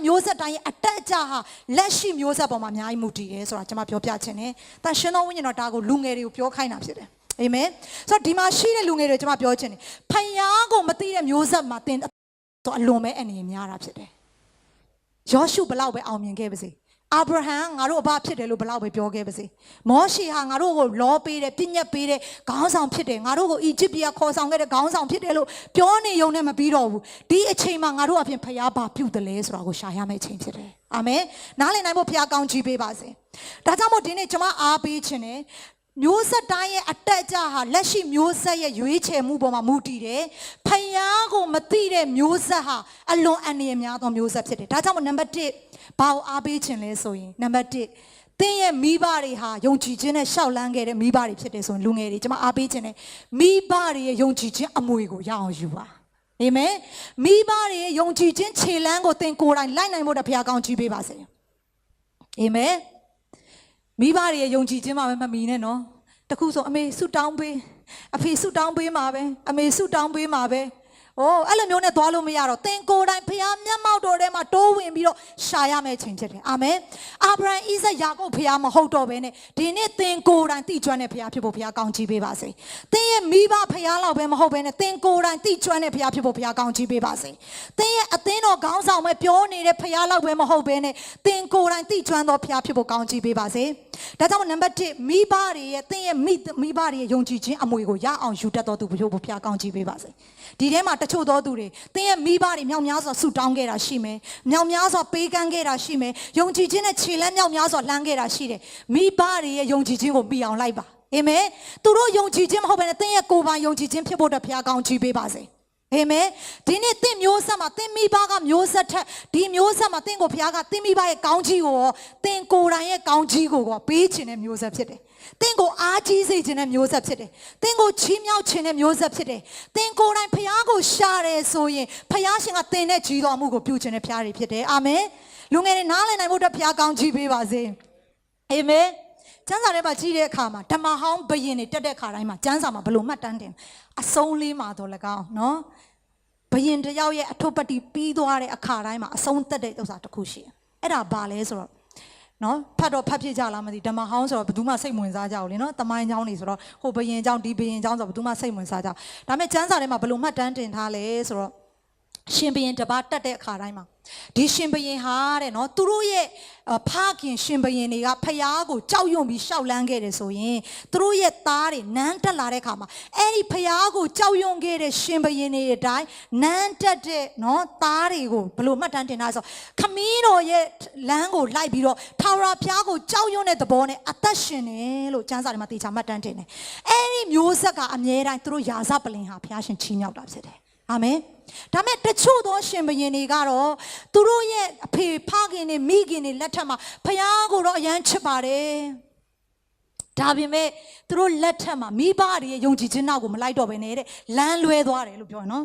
ရှောလမုန်ပင်လင်အစပိုင်းမှာတော့ဖခင်နောက်ကိုလိုက်ပြီးဉာဏ်ပညာတောင်းပေမဲ့ဖခင်ပေးတဲ့စီးစိမ်နဲ့ချမ်းသာကြွယ်ဝမှုနဲ့နာမည်ကြီးခြင်းရောက်တဲ့အခါစိတ်နှလုံးကထာဝရဘုရားလမ်းကလွဲတယ်တဲ့ဖယားရှင်ကကြောင့်ရှောလမုန် generation ကစပြီးနိုင်ငံကိုနှစ်ချမ်းခွဲလိုက်တာဖြစ်တယ်။နားလည်နိုင်ဖို့ဖယားကောင်းချီးပေးပါစေ။နောက်မျိုးဆက်ရဲ့ကံကြမ္မာသင်ပေါ်မှာမူတည်နေတယ်နော်။အာမင်။သင်ရဲ့အသက်တာမှာဖယားရှင်သင်ရဲ့ရွေးချယ်မှုကအလွန်ပဲအရေးကြီးတာဖြစ်တယ်။ရှောလမုန်ကထာဝရဘုရားထံကနေစိတ်နှလုံးလွဲပြီးတော့အဖဒါဝိဒ်ရဲ့လမ်းကိုမလိုက်ဘဲနဲ့တဲ့တခြားသောဖယားနောက်ကိုလိုက်သွားတဲ့အခါရှောလမုန်ရဲ့ယာဇပလင်ကိုကျမ်းစာဒီလိုမှတ်တမ်းတင်ထားတယ်ဒါဝိဒ်ရဲ့မျက်နာကိုထောက်လို့ရှောလမုန်လက်ထက်တော့ခဏထိုင်အောင်နင်းလက်ထက်ပြီးမှသားသမီးလက်ထက်မှာနှစ်ချမ်းကွဲခိုင်းမယ်လို့ဘုရားဒါဝိဒ်မျက်နာထောက်လွန်းလို့ခဏနားထားတာရှောလမုန်လက်ထက်ပြီးသွားတဲ့အခါမှာနိုင်ငံနှစ်ချမ်းကွဲသွားတယ်ယူဒနိုင်ငံနဲ့ဣသရေလနိုင်ငံဆိုပြီးပေါ်လာတာဖြစ်တယ် အဲ့ဒါဘာကြောင့်လဲရှောလမုန်ကိုဒါဝိဒ်ကိုဘုရားကသေချာမှာထားလေမင်းသားသမီးမြင်းမြင့်ဟာငါရဲ့လမ်းကိုဆက်လိုက်နေမယ်ဆိုမင်းရဲ့ယာဇပလင်ကတည်စေမယ်လို့ပြောတာဖြစ်တယ်ငါလမ်းကိုမလိုက်ဘဲနဲ့ကြာရှုံးသွားတဲ့နေ့ကစပြီးအဲ့ဒီယာဇပလင်ကဖယ်မယ်လို့ပြောတဲ့ဘုရားရှင်ဖြစ်တယ်ဘုရားကဗြိဉ္ဉ်နဲ့စကားပြောတော့ဘုရားဖြစ်တယ်ဂတိတည်သောဘုရားရှင်ဖြစ်တယ်သူ့ကိုချစ်တဲ့သားစဉ်မြေးဆက်အထောင်တောင်းကိုကောင်းချီးပေးသောဘုရားရှင်ဖြစ်တယ်အာမင်ဒါကြောင့်မို့ဒီနေ့မိဘတွေယုံကြည်ခြင်းလမ်းကိုလိုက်တယ်ဆိုဒီနေ့သင်လိုက်နိုင်ဖို့တဘုရားကောင်းချီးပေးပါစေသင်မိဘတွေထက်သင်ဘုရားကိုတာ၍ချစ်နိုင်ဖို့တဘုရားကောင်းချီးပေးပါစေအာမင်ဒီနေ့သင်ရဲ့မိဘတွေလက်ထက်ကတည်းကဘုရားပြုတဲ့မှုတွေသင်ရဲ့တက်တာမှာမြင်တွေ့ဖို့တဘုရားကောင်းချီးပေးပါစေဒါကြောင့်မိဘတွေရဲ့ယုံကြည်ခြင်းကိုမိအောင်လိုက်ပါအဲ့လိုပြောခါတချို့လူငယ်တွေပြောကျွန်တော်မှာတော့ကျွန်တော်မိဘတွေကကျွန်တော်ကယုံကြည်သူတိုင်းအောင်ဝိုင်းအောင်မွေးလာတာမှမဟုတ်တာကျွန်တော်မိဘတွေကမယုံကြည်သူလေဆိုတော့ကျွန်တော်မိဘတွေကရုပ်တုကိုးကွယ်ခဲ့တယ်ဖះကိုမတီးခဲ့တယ်နတ်စားကနေမွေးလာတယ်ဆိုတော့နော်သူတို့ကကယ်တင်ခြင်းမရခဲ့ဘူးဆိုတော့ယေရှုကိုမတီးခဲ့ဘူးဆိုတော့ကျွန်တော်လက်ထက်မှာပဲယေရှုကိုတီးတယ်ဆိုတော့ကျွန်တော်ပြောချင်တယ်အဲ့ဒီလိုလူတွေဆိုရင်ပို၍ဖះနောက်ကိုလိုက်ရမှာဖြစ်တယ်အာမင်ဘာကြောင့်လဲဆိုဖះရှင်ကသင်ရဲ့မျိုးဆက်ချိန်ချင်းအားလုံးကိုယေရှုနောက်ကိုလိုက်တဲ့မျိုးဆက်မှာဖခင်ကသင်ရဲ့ချိန်ချင်းအားလုံးမျိုးဆက်ချိန်ချင်းအားလုံးဖခင်ကိုမသိတဲ့မျိုးဆက်ကနေမွေးလာတဲ့အားလုံးဖခင်ရှင်ခြေဖြတ်လိုက်ပြီးဖြစ်တယ်အာမင်သင်ရဲ့မျိုးရိုးအနာရောဂါတွေအားလုံးလည်းဖခင်ခြေဖြတ်ပြီးဖြစ်တယ်အာမင်သင်ကဘလို့မိသားစုကနေမွေးလာလဲဆိုတော့မသိဘဲနဲ့မသိပေမဲ့ဒီမျိုးဆက်မှာသင်လက်ထက်မှာသင်ကိုယ်တိုင်ကဖခင်နောက်ကိုလိုက်တယ်ဆိုရင်သင်မျိုးဆက်ကနေစပြီးဖခင်ရှင်ကောင်းချီးပေးဖို့စိတ်ရင်းထဲမှာမှတ်သားထားပြီးဖြစ်တယ်။ထို့ဘုရားရဲ့နာမတော်လက်ခုပ်တီးပြီးတော့ပြန်လဲချီးမွမ်းရအောင်။အာမင်။ကျွန်မအရန်ပြောချင်တယ်ဒီအကြောင်း။နော်။ဘာကြောင့်လဲဆိုတော့ကျွန်တော်တို့တစ်ခါလေကြာရင်ကျွန်တော်တို့ရဲ့မိသားစုကျွန်တော်တို့ရဲ့မိဘတွေရဲ့နော်အောင်မြင်မှုအသင်းတော်ရဲ့အောင်မြင်မှုပေါ်မှာကျမတို့မိပြီးတော့ကျမတို့ကိုယ်တိုင်ရဲ့ယုံကြည်ခြင်းရောဘယ် level မှာရောက်နေပြီလဲဒီနေ့ဖခင်ကဝိညာဉ်ရေးခရီးစဉ်ကိုခေါ်တဲ့အခါမှာသင်ဟာဘိသိက်ရှိတဲ့ခေါင်းဆောင်အောက်မှာသွားလို့အဖွဲလိုက်ခြင်းအနေနဲ့ဖခင်ရှင်သင်ကိုဘိသိက်ကောင်းဘိသိက်ပင်မဲ့သင်တယောက်ချင်းရဲ့ဝိညာဉ်ရေးဘိသိက်ကရောဘယ် level မှာရောက်နေပြီလဲအာမင်နားလည်နိုင်ဖို့ဖခင်ကောင်းချီးပေးပါစေဘိသိက်ရှိတဲ့ခေါင်းဆောင်မှာသွားတာမှန်ပေမဲ့သင်ကိုယ်တိုင်ဖခင်ရဲ့ဘိသိက်နဲ့ပြေဝဖို့တော့အရေးကြီးတာဖြစ်တယ်အာမင်အားကြီးတဲ့ယုံကြည်ခြင်းအားကြီးတဲ့ဆူတောင်းအားကြီးတဲ့မိခင်တွေဖခင်တွေရဲ့လက်ထက်မှာသွားတဲ့သင်ရဲ့ယုံကြည်ခြင်းရောဘယ်တိုင်းထိရောက်ပြီလဲအာမင်နားလည်နိုင်ဖို့ဖခင်ကောင်းချီးပေးပါစေကိုယ့်ရဲ့မျိုးဆက်မှာကိုယ့်ရဲ့ကိုပြန်လဲပြီးနှိုးဆော်ရအောင်ကျမ်းစာကဒီလိုပြောတယ်တိမောသေကိုပေါလုကဒီလိုပြောအဲ့ဒါဖတ်မယ်တိမောသေဩဝါဒစာနော်ဒုတိယဆောင်ဖြစ်တယ်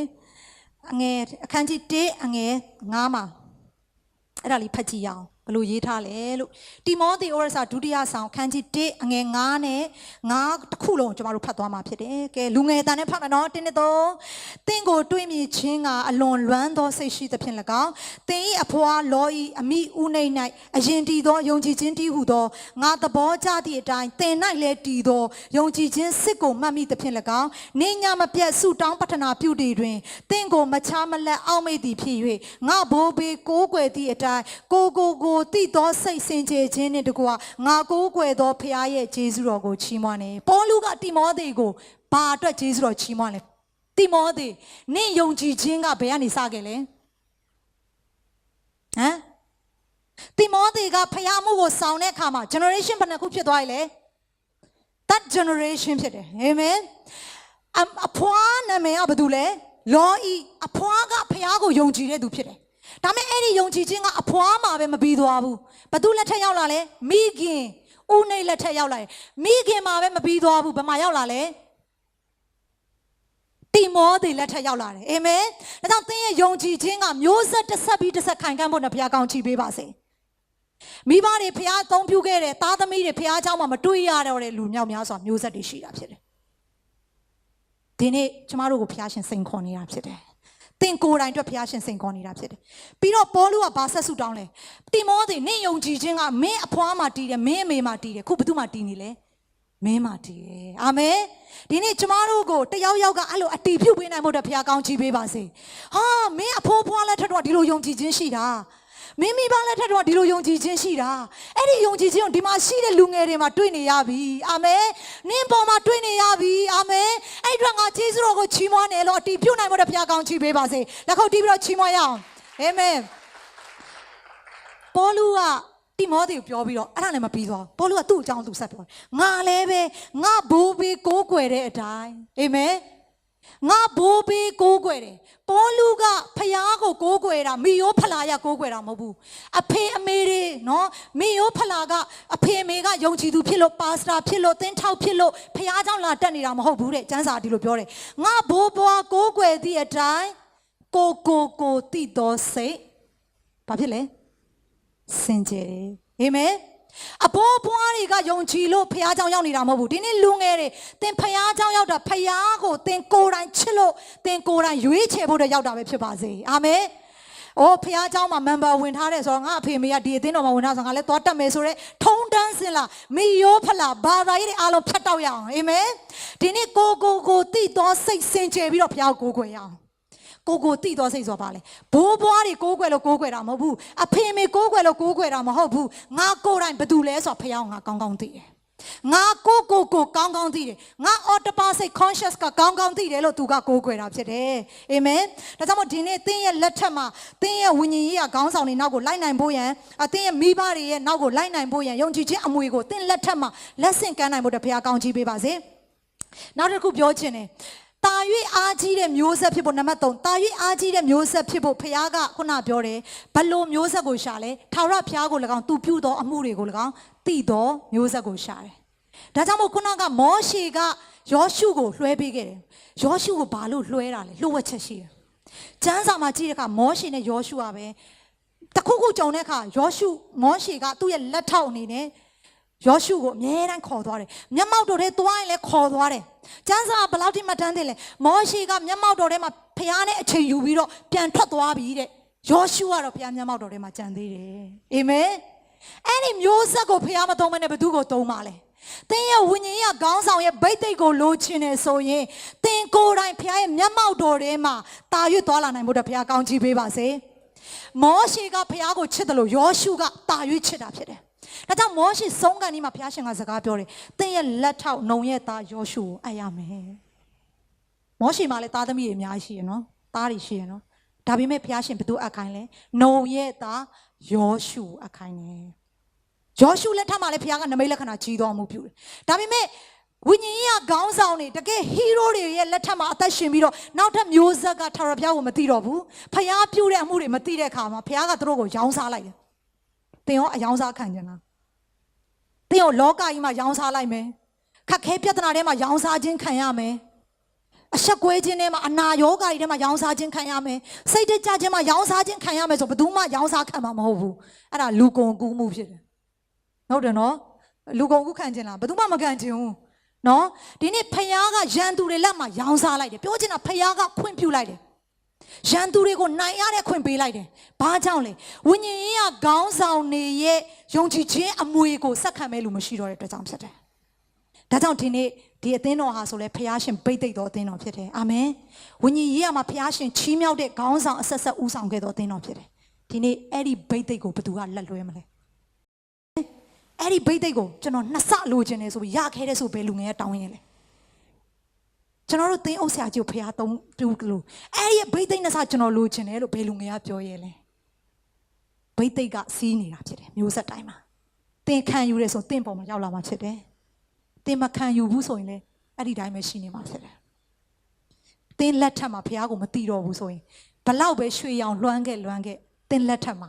ရောင်းစားခြင်းခံရမှာဖြစ်တယ်နားလည်နိုင်ဖို့ဖျားကောင်းကြည့်ပေးပါစေဒီနေ့တကဘာလုံးမှာကြုံတွေ့နေအဲ့ဒီပြဿနာဖြစ်တယ်US နိုင်ငံမှာကြည့်မလားဥရောပနိုင်ငံမှာကြည့်မလားကဘာပေါ်မှာလူငယ်တွေဒီမျိုးဆက်မှာစိန်ခေါ်နေတဲ့ပြဿနာကအဲ့ဒီ issue ကြီးဖြစ်တယ်အဲ့ဒီအရာကြီးဖြစ်တယ်အဲ့ဒီကိစ္စကြီးဖြစ်တယ်ဖျားเจ้าနေကြောင်းလိုက်ရတယ်လူငယ်တွေမရှိလို့ဖျားเจ้าနေက night club တွေဖြစ်သွားတယ်ဘားတွေဖြစ်သွားဘာဖြစ်လို့လဲဖျားเจ้าမှာလူငယ်တွေဝိပုစီဝေးမှာမရှိတော့တဲ့အတွက်ကြောင့်ဖြစ်တယ်ဒီနေ့စိန်ခေါ်ခြင်းတယ်ဖျားရှင်ကဖျားเจ้าမှာလူကြီးတွေပဲကိုးကွယ်ဖို့ဖျားသခင်ပေးထားတာမဟုတ်လူငယ်တွေရဲ့ကိုးကွယ်ခြင်းအပြင်ဘုရားရှင်ကနိုးထားမှုတွေပေးခြင်းတာဖြစ်တယ်။လူငယ်အစီအစဉ်မှာအများအားတက်ကြွစွာပါဝင်နိုင်ဖို့ဘုရားကောင်းချီးပေးပါစေ။ဘေးမှာရှေ့လို့ပြောပါဘုရားเจ้าကိုသင်အားဖြင့်ဖြည့်ရအောင်လို့ပြောပါ။အာမင်။အာမင်။ဒီနေ့ဘုရားเจ้าကြီးကဘလောက်ပဲလှနေပါစေမျိုးဆက်ဘုရားကိုသိတဲ့မျိုးဆက်မရှိရောင်းစားခံရမှာဖြစ်တယ်။အာမင်။ဘုရားเจ้าကြီးနဲ့ဂုဏ်မယူနဲ့ဘုရားကိုချစ်တဲ့မျိုးဆက်တွေရှိဖို့အမြဲတမ်းဂုဏ်ယူရအောင်။အာမင်။ ဒီနေ့ဖယားသခင်ရဲ့အမှုတော်ကိုဆောင်တဲ့မျိုးဆက်တွေဘိတ်သိက်ကိုကျွန်တော်နှစ်ဆလိုချင်တယ်လို့တောင်းရတဲ့မျိုးဆက်တွေဖြစ်ဖို့ရည်ကြီးရနော်ဖယားရှင်ကလည်းအမှုပြုတဲ့အခါခေါင်းဆောင်မျိုးဆက်တစ်ဆက်ပြီးတစ်ဆက်တာ၍အားကြီးတာတွေဖယားသခင်အမြဲတမ်းပြုနေတာအာမင်ဖယားသခင်အလုတ်ကလေ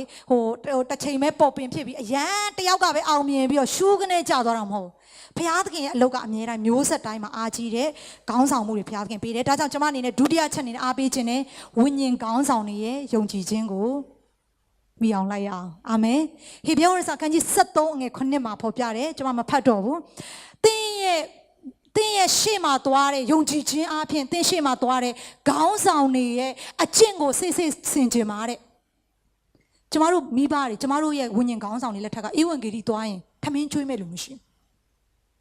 းအိမ်မက်နေရပေးမဲ့လူမရှိဘူးကျေးဇူးတော်ကြောင့်ကျမတို့ဧဝံဂေလိသွားရင်ဝတ်သက်ပေးမဲ့လူရှိတယ်နော်အခမ်းမဲ့လူရှိတယ် gospel ပြန်လိုက်အားလုံးကဝိတ်တက်ကြတယ်အရင်ခေတ်တော့ဧဝံဂေလိသွားတယ်ဆိုတာကိုယ့်အိယာလေးကိုထမ်းပြီးတော့စားစရာမရှိဘဲနဲ့သွားခဲ့တာဖြစ်တယ်ခဏလောက်ပြန်စဉ်းစားရအောင်ဒီနေ့ကျမတို့အသင်းတော်မှာလူငယ်တွေကျမတို့အသင်းတော်ရဲ့ဝိညာဉ်ရေးခေါင်းဆောင်တွေဘလောက်ထိအဖို့ကပေးခဲ့လို့ဒီအခြေအနေမျိုးမှာကျမတို့နေတာဘာကြောင့်ကျမတို့အေကွန်ခန်းထဲမှာဖျားဝေပြုနိုင်တာလဲနည်းနည်းလောက်စဉ်းစားကြည့်အောင်ဘာကြောင့်ကျမတို့ facility အပြည့်အစုံပေါ်မှာကျမတို့ညီးတွားနေရမှာလဲကျေးဇူးတော်ကြောင့်ထိုင်ကုန်နေတောင်မပြောင်းမရွှေ့ရဘဲနဲ့နေရတယ်နော်အရင်တော့လူငယ်ခေါင်းဆောင်တွေကအများတိုင်းပြောတယ်လူငယ်ခေါင်းဆောင်ဘဝမှာကျွန်းခုံတွေကိုအများတိုင်းထမ်းပြီးတော့ဖះเจ้าကျမတို့ဖះเจ้าဆိုတကြောင်ပြီးတကြောင်ပြောင်းရတယ်တဲ့ကျေးဇူးတော်ကြောင့်ကျမတို့လက်ထက်မှာပြောင်းစရာမလိုကျမတို့ဘာလို့မချီးမွမ်းမဲနဲ့နေနိုင်ရမှာလဲအာမင်ပြန်ပြီးခဏလောက်စဉ်းစားရအောင်အရင်ခေတ်ကဝိညာဉ်ခေါင်းဆောင်တွေကဖိုးကပေးခဲ့တာခဏလေးပြန်စဉ်းစားသင်မိဘလက်ထက်မှာဖះအတွက်ဘလောက်အဖိုးကပေးခဲ့ပြန်စဉ်းစားပါဦးအစားတရက်ရှောင်ဖို့အတွက်ကျမတို့ခက်ခဲနေတယ်ည7 နာရီဆူတောင်းဖို့အတွက်ခေါ်ဖို့အတွက် promotion ဆင်းနေရတယ်စဉ်းစားကြည့်ပါဦးဒီမျိုးဆက်မှာဖះရှင်ကကြီးတော်မှုပြုချင်တာဖြစ်တယ်ကျမတို့2015တော့ကျမကိုရီးယားရောက်ခဲ့တယ်အဲ့ဒီမှာဘာဖြစ်လဲဆိုတော့ World Cup Stadium မှာဆူတောင်းပွဲကြီးလုပ်တဲ့အခါဆူတောင်းပွဲသွားကြတယ်ဖြစ်ကျွန်တော်အဲ့ဒီဆူတောင်းပွဲမှာလူကြီးတွေပဲလာတယ်အဖိုးဖွားတွေပဲလူကြီးတွေပဲလာတယ်အဲ့ဒါပုံမှန်မဟုတ်ဘူးလူကြီးတွေအများများတဲ့အခါကျမဆရာအောင်မေးတယ်ပါစတာပေါ့နော်လူငယ်တွေလည်းမတွေ့ရဘူးပေါ့ဘယ်ရောက်နေလဲအဲ့ဒီလူငယ်တွေကလူကြီးတွေပဲဆူတောင်းတာလူငယ်တွေကတဲ့ဖះเจ้าမရောက်တော့ဘူးတဲ့အလောက်ကြောင့်တော်၎င်းပညာရေးကြောင့်တော်၎င်းခက်ကာလအရန်တိုးတက်လွန်းလို့ဖះเจ้าဆိုပြင်းစရာကောင်းတယ်ဖះเจ้าသွားဖို့အချိန်မရှိတော့ဘူးတဲ့အဖေမေတွေလက်ထက်တုန်းကခက်ကာလကောင်းတယ်နော်ကိုရီးယားမှာအဲ့ဒီဆရာကျမကိုပြန်တက်တည်ခိုင်းငါတို့မှာ generation gap ကြီးဖြစ်နေတယ်မိဘတွေလက်ထက်တုန်းကစစ်မှတ်ပေးတယ်မှာထမင်းတနက်စားဖို့ရန်ခက်ခဲပြီးတော့ယုံကြည်ခြင်းနဲ့ဆူတောင်းတာတဲ့အမေတွေကခလေးကြောပိုးပြီးတော့ဆူတောင်းစီဝေးလာတယ်ဆူတောင်းလို့ကိုရီးယားဆူတောင်းတည်တဲ့အတိုင်းအော်ကြီးရှိကျဲတကိုယ်လုံးတုံခါပြီးတောင်းတာအဲ့လိုတောင်းလို့နောက်မှာခြီပိုးထားတဲ့ခလေးတွေတောင်ထွက်ကြတယ်တဲ့အဲ့လောက်ထိဆူတောင်းတာနော်မိဘတွေလက်ထက်မှာဖယားကမိဘတွေလက်ထက်မှာဆူတောင်းတယ်ဝိညာဉ်ကောင်းဆောင်တွေကရက်ပေါင်း40လောက်အစာရှောင်ပြီးတော့ဆူတောင်းပြီးဖယားနဲ့နှပန်းလုံးတဲ့ခါတိုင်းနိုင်ငံကိုဖယားရှင်တမဟုတ်ချင်းပြောင်းလဲပြီးတယ်နိုင်ငံမှာပွင့်ထွက်လာတယ်စီးပွားရေးတက်လာတယ်ပညာရေးတွေတက်လာတယ်ရုပ်တွေလည်းပျော်တော်လေးချောလာကြတယ်ကျေးဇူးတော်ကြောင့်မိဘလက်ထက်တုန်းကတော့သပင်ကောင်းစရာလည်းမရှိဖြောင်းစရာလည်းမရှိကျမတို့တလားတစ်ချိန်လှုပ်ချင်တာလှုပ်လို့ရတယ်ဟုတ်တယ်မလားပြောင်းလဲမှုတွေကအရန်ဖြစ်နေတယ်ဒါပေမဲ့ဝမ်းနည်းစရာကောင်းတာလောကခင်မီမှုတိုးတက်သွားပေမဲ့ဝိညာဉ်ရေးရမှာနောက်ကျကြံခဲ့တာဖြစ်ဝိညာဉ်ရေးရမှာအမွေဆက်ခံမဲ့လူမရှိဘူးအဲကြောင့်မို့ဆရာကကျမဘာပြောလဲငါတို့အတွက်စိုးရိမ်ဆုံးနဲ့စိန်ခေါ်မှုကြီးဆုံးကဒီမျိုးဆက်ပဲဖြစ်တယ်ကျမဆရာဘာပြောလဲဆိုတော့ပီကေစားတယ်တဲ့မြို့သွားပြီးတော့ပီကေဝယ်ပြီးပီကေစားပြီးအဲ့ဒီပီကေရှားလွန်းလို့အိတ်ခံနေကြဒီပီကေတိုင်မှာကတ်တယ်ပြီးတော့အိတ်ရောက်ဝင်မနက်ထားတဲ့ချက်ပီကေကြည့်တော့ပီကေမရှိတော့ဘူးဟဲ့ဘယ်ရောက်သွားပီကေဆိုအငယ်ကောင်ကစားသွားတယ်ဦးသွားတယ်ပီကေတစ်ခုတောင်မှညီကောင်မောင်တို့3ယောက်လောက်စားတဲ့ခေတ်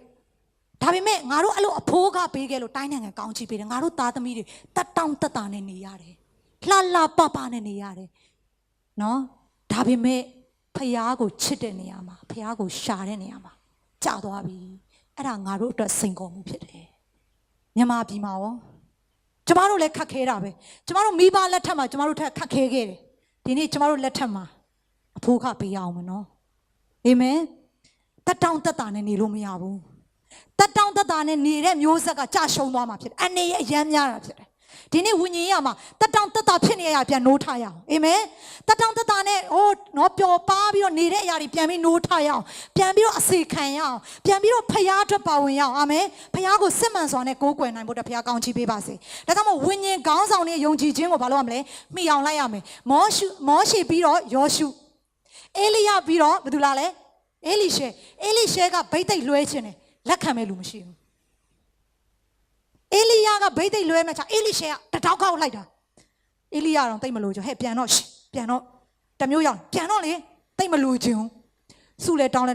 တာလဲရှာပါတောင်းလိုက်သေးတယ်နှစ်ဆပေးပါဟာအေလိယတော့သူပေးနိုင်တာမဟုတ်တော့သူလည်းနည်းနည်းစဉ်းစားငါထက်ဗိသိက်နဲ့ဆနင်ကတော်တော်ရခဲ့တဲ့စုကိုတောင်းတာပဲဆရာတွေကမောင်းထုတ်တာမပြန်ခြင်းအေလိရှဲနှစ်ဆဗိသိက်ရတော့မဆန်းဘူးအာမင်ဒီနေ့သင်ရဲ့ပါစတာတဲ့ဖျားရှင်သင်ကိုအသုံးပြုနိုင်တယ်နော်လူငယ်တွေအာမင်ဒါကြောင့်သင်အားမလို့အားမရတာတွေဟိုးဤလေးဆွဲနေတာတွေတက်တောင့်တက်တာဖြစ်နေတာတွေထားခဲ့လိုက်ပါအာမင်လိုက်ရအောင်ယုံကြည်ခြင်းနဲ့ဆက်လိုက်ရအောင်အာမင်အေလိယနောက်ကိုအေလိရှာလိုက်တာတမျိုးရောက်တဲ့အခါထားခဲ့နေခဲ့မလိုက်နဲ့တော့လိုက်မယ်ကိုတော့နှစ်ဆပြီးရခဲ့တဲ့စုကျမတို့ကရခဲ့တဲ့စုတော့လိုချင်တယ်လိုက်တော့မလိုက်ချင်ကြအောင်ဘယ်တော့မှမရတဲ့စုပဲရတယ်ရခဲ့တဲ့စုဆိုတာလိုက်ရဲတဲ့သူတွေပဲရတာဖြစ်တယ်အာမင်ရခဲ့တဲ့စုဆိုတာသစ္စာရှိပြီးတော့ယုံကြည်ခြင်းနဲ့ခြေလန်းသောသူပေါ်မှာရတာဖြစ်တယ်အာမင်ဒီနေ့ဖခင်ရှင်ကမျိုးဆက်တစ်ဆက်ပြီးတစ်ဆက်အားကြီးစေတာဖြစ်တယ်အေလိရှဲလက်ထက်ရောက်တော့ဖခင်ရှင်ကအမှဗိသိက်ဆေးလို့ပေါ့ဆရာကြီးဘေလ်ဂျွန်ဆန်စောက်တယ်မှာဗာပြောဆိုအေလိရှဲကလည်းဗိသိက်ကိုပြောင်းဖို့လွှဲတော့ဒါပေမဲ့အဲ့မှာအေလိရှဲကနော်ဟိုဗာလဲမြားတွေကိုရိုက်ခိုင်းတယ်ဟိုကစကားနားမထောင်ဘယ်နှချက်ရိုက်ပါလို့ပြောနော်ရိုက်ခိုင်းတဲ့အခါမှာစကားနားမထောင်တော့ဘာဖြစ်လဲနင်ဒီထက်အများကြီးရိုက်တယ်ဆိုရင်ကောင်းပါပဲတဲ့ပြောချင်တဲ့အရာကဘာလဲဆိုဖခင်ကမျိုးဆက်တိုင်းမှာဗိသိက်လွှဲမဲ့မျိုးဆက်ကိုစောင့်မျှော်နေတာဖြစ်တယ်အာမင်တာ၍ဗိသိက်အားကြီးတဲ့မျိုးဆက်တွေကိုလွှဲပြောင်းဖို့တဲ့စောင့်မျှော်နေတာဖြစ်တယ်သင်ဟာစာငတ်တော်သူဖြစ်တယ်ဆိုရင်သင်ပေါ်မှာအဲ့ဒီရခဲ့တဲ့ဖခင်ဗိသိက်တက်ရောက်လာမှာဖြစ်တယ်ကျွန်တော်ရခဲ့တဲ့ဗိသိက်လိုချင်တယ်ဆိုရင်လက်ခုပ်တီးပြီးတော့ပြန်လဲတီးပြရအောင်အာမင်အာမင်အာမင်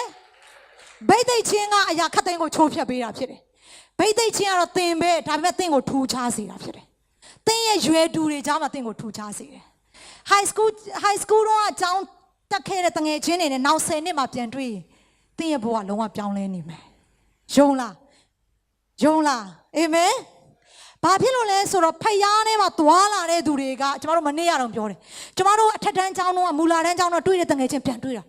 သူတို့တွေကလေဘီယာဖိုးတွေဘိုက်တွေပူပြီးကိုးနေစားပြီးရင်ထော်နေကျမတို့ဂျေဇုတော်ကြောင့်အသက်ကြီးလေနုလေဖြစ်လာတယ်အာမင်ကိုကနေကိုကြည့်တော့တိတ်တော့အားမရအောင်ငါတော့နည်းနည်းဝိတ်တက်တယ်ရှော့ရအောင်ပဲဗောဒါပေမဲ့ကိုတငယ်ချင်းတွေချင်းတော့မယုံကြည်သူတွေကိုကြည့်တဲ့အခါမှာလေသူတို့လောကဒဏ်ရဲ့ရိုက်ခတ်မှုအရန်ခံစားတာဒါကြောင့်မယုံကြည်သူတငယ်ချင်းတွေနဲ့ပြန်တွေ့တဲ့အခါမှာလေကျမတို့ကောင်းချီးဘယ်လောက်ခံစားလဲဖယားထဲမှာမွေ့လို့ခြင်းကဘယ်လောက်ကောင်းချီးဖြစ်လဲဆိုတာကိုပြန်ခံစားရတာဖြစ်တယ်ပြီးတဲ့အခါဘာခံစားရလဲဆိုတော့သူတို့ကိုပြန်ပြီးတော့ဖယားမြတ်တာပြောဖို့ကျမတို့မှာအကျွေးရှိတယ်အာမင်အထက်တန်းတော့အလယ်တန်းတော့တငယ်ချင်းတွေကိုဖခင်အကြောင်းမပြောခဲ့ဘူးယေရှုအကြောင်းမပြောခဲ့ဘူးဆိုရင်ပြောဖို့ရန်အတွက်ဖခင်ရှင်သင်နဲ့ကျွန်တော်ဗိသိက်ထားတာဖြစ်တယ်အာမင်ဒါကြောင့်ဒီမျိုးဆက်မှာဖခင်ရှင်ဗိသိက်ခြင်းရခဲသောဗိသိက်ခြင်းရဖို့အတွက်ဖခင်ကောင်းချီးပေးပါစေဖခင်ကိုချစ်တော်ကြောက်ရွံ့သောမျိုးဆက်ကိုချီးမြှောက်တော်ဖခင်ဖြစ်တယ်အေလိယဟာယေဘရဟိဖြစ်တယ်ဒါပေမဲ့အေလိရဲ့သားတွေကယေဘရဟိအလုပ်ကိုမလုပ်ဘူးဖခင်ကိုမကြောက်ရွံ့မဲနဲ့မှားယွန်းတဲ့အမျိုးသမီးနဲ့အတူနေတဲ့အခါမှာဖခင်ရှင်ကရှမွေလတပြက်စီးလဲနေတဲ့တကယ်ဆောင်ရှမွေလပေါ်မှာဗိသိက်ကိုလွှဲလိုက်တာဖြစ်တယ်ဒီနေ့သင်ရဲ့မိဘသင်အတိုင်းဝိုင်းကဘယ်ကနေလာလဲဆိုတာအရေးမကြီးဘူးသင်ဖခင်ကိုရှာလားဆိုတာအရေးကြီးတာဖြစ်တယ်အာမင်ဒီနေ့အေလိရဲ့သားနှစ်ယောက်ကိုဖခင်သခင်ကဖျက်ဆီးလိုက်တာဖြစ်တယ်အေလိရဲ့မျိုးဆက်ကပြတ်သွားတာဖြစ်တယ်နားလည်နိုင်ဖို့ဘုရားကောင်းချီးပေးပါစေဖခင်ကိုကြောက်ရွံ့တဲ့မျိုးဆက်ကဘယ်တော့မှမျိုးဆက်မပြတ်ဘူးအာမင်စာလံ114မှာပြောတယ်ထာဝရဘုရားကိုကြောက်ရွံ့တဲ့မျိုးဆက်တွေဟာသူတို့ရဲ့သားစဉ်မြေဆက်တွေဟာမြေကြီးပေါ်မှာအားကြီးမယ်လို့ပြောတာဖြစ်တယ်အာမင်မြေကြီးပေါ်မှာအားကြီးမဲ့မျိုးဆက်တွေဖြစ်တယ်အာမင်အာမင်တိတ်နားလေကြလားနားတော့လဲပါနော်ကျွန်မပြောချင်တာအာမင်မြေကြီးပေါ်မှာအားကြီးတဲ့မျိုးဆက်တွေဘုရားရှင်ပေးချင်တာဖြစ်တယ်သင်ရဲ့မျိုးဆက်ဘယ်တော့မှမပြတ်ဘူးဖခင်နောက်ကိုသင်လိုက်နေသည်၍မျိုးဆက်တစ်ဆက်ပြီးတစ်ဆက်ဖခင်ကိုကြောက်ရွံ့၍ကိုးကွယ်နေသည်သင်ရဲ့မျိုးဆက်ကိုဖခင်ရှင်ဘယ်တော့မှမဖယ်ဘူးအာမင် ဖျားရှင်ကအေလိရှိမှာပြောလေငါ့ကိုချီးမြှောက်တော်သူကိုငါချီးမြှောက်မယ်အဲ့ဒီစကားဘယ်မှာလာလဲဆိုအေလိနဲ့သားတွေပေါ်မှာဖျားပြောတဲ့စကားဖြစ်တယ်ငါ့ကိုရှုံချတော်သူကိုငါရှုံချမယ်ငါ့ကိုချီးမြှောက်တော်သူကိုငါချီးမြှောက်မယ်အာမင်ဒီနေ့ဖျားရှင်ကဒီမျိုးဆက်မှာကျမတို့ကိုစိန်ခေါ်နေတဲ့ဖျားရှင်ဖြစ်တယ်ဒီဟာနဲ့ကျမအဆုံးသတ်ခြင်းတယ်ဒါကြောင့်ဒီနေ့အရင်မျိုးဆက်တွေအပြစ်မတင်ပါနဲ့ဂုဏ်ပြုရအောင်အာမင်မိဘတွေကိုဂုဏ်ပြုရအောင်ယုံကြည်ခြင်းဝိညာဉ်ခေါင်းဆောင်တွေယုံကြည်ခြင်းမှာဆွဲခေါ်ပြီးတဲ့ဝိညာဉ်ခေါင်းဆောင်တွေဂုဏ်ပြုရအောင်ဒါမဲ့ဒီနေ့ကျမအဓိက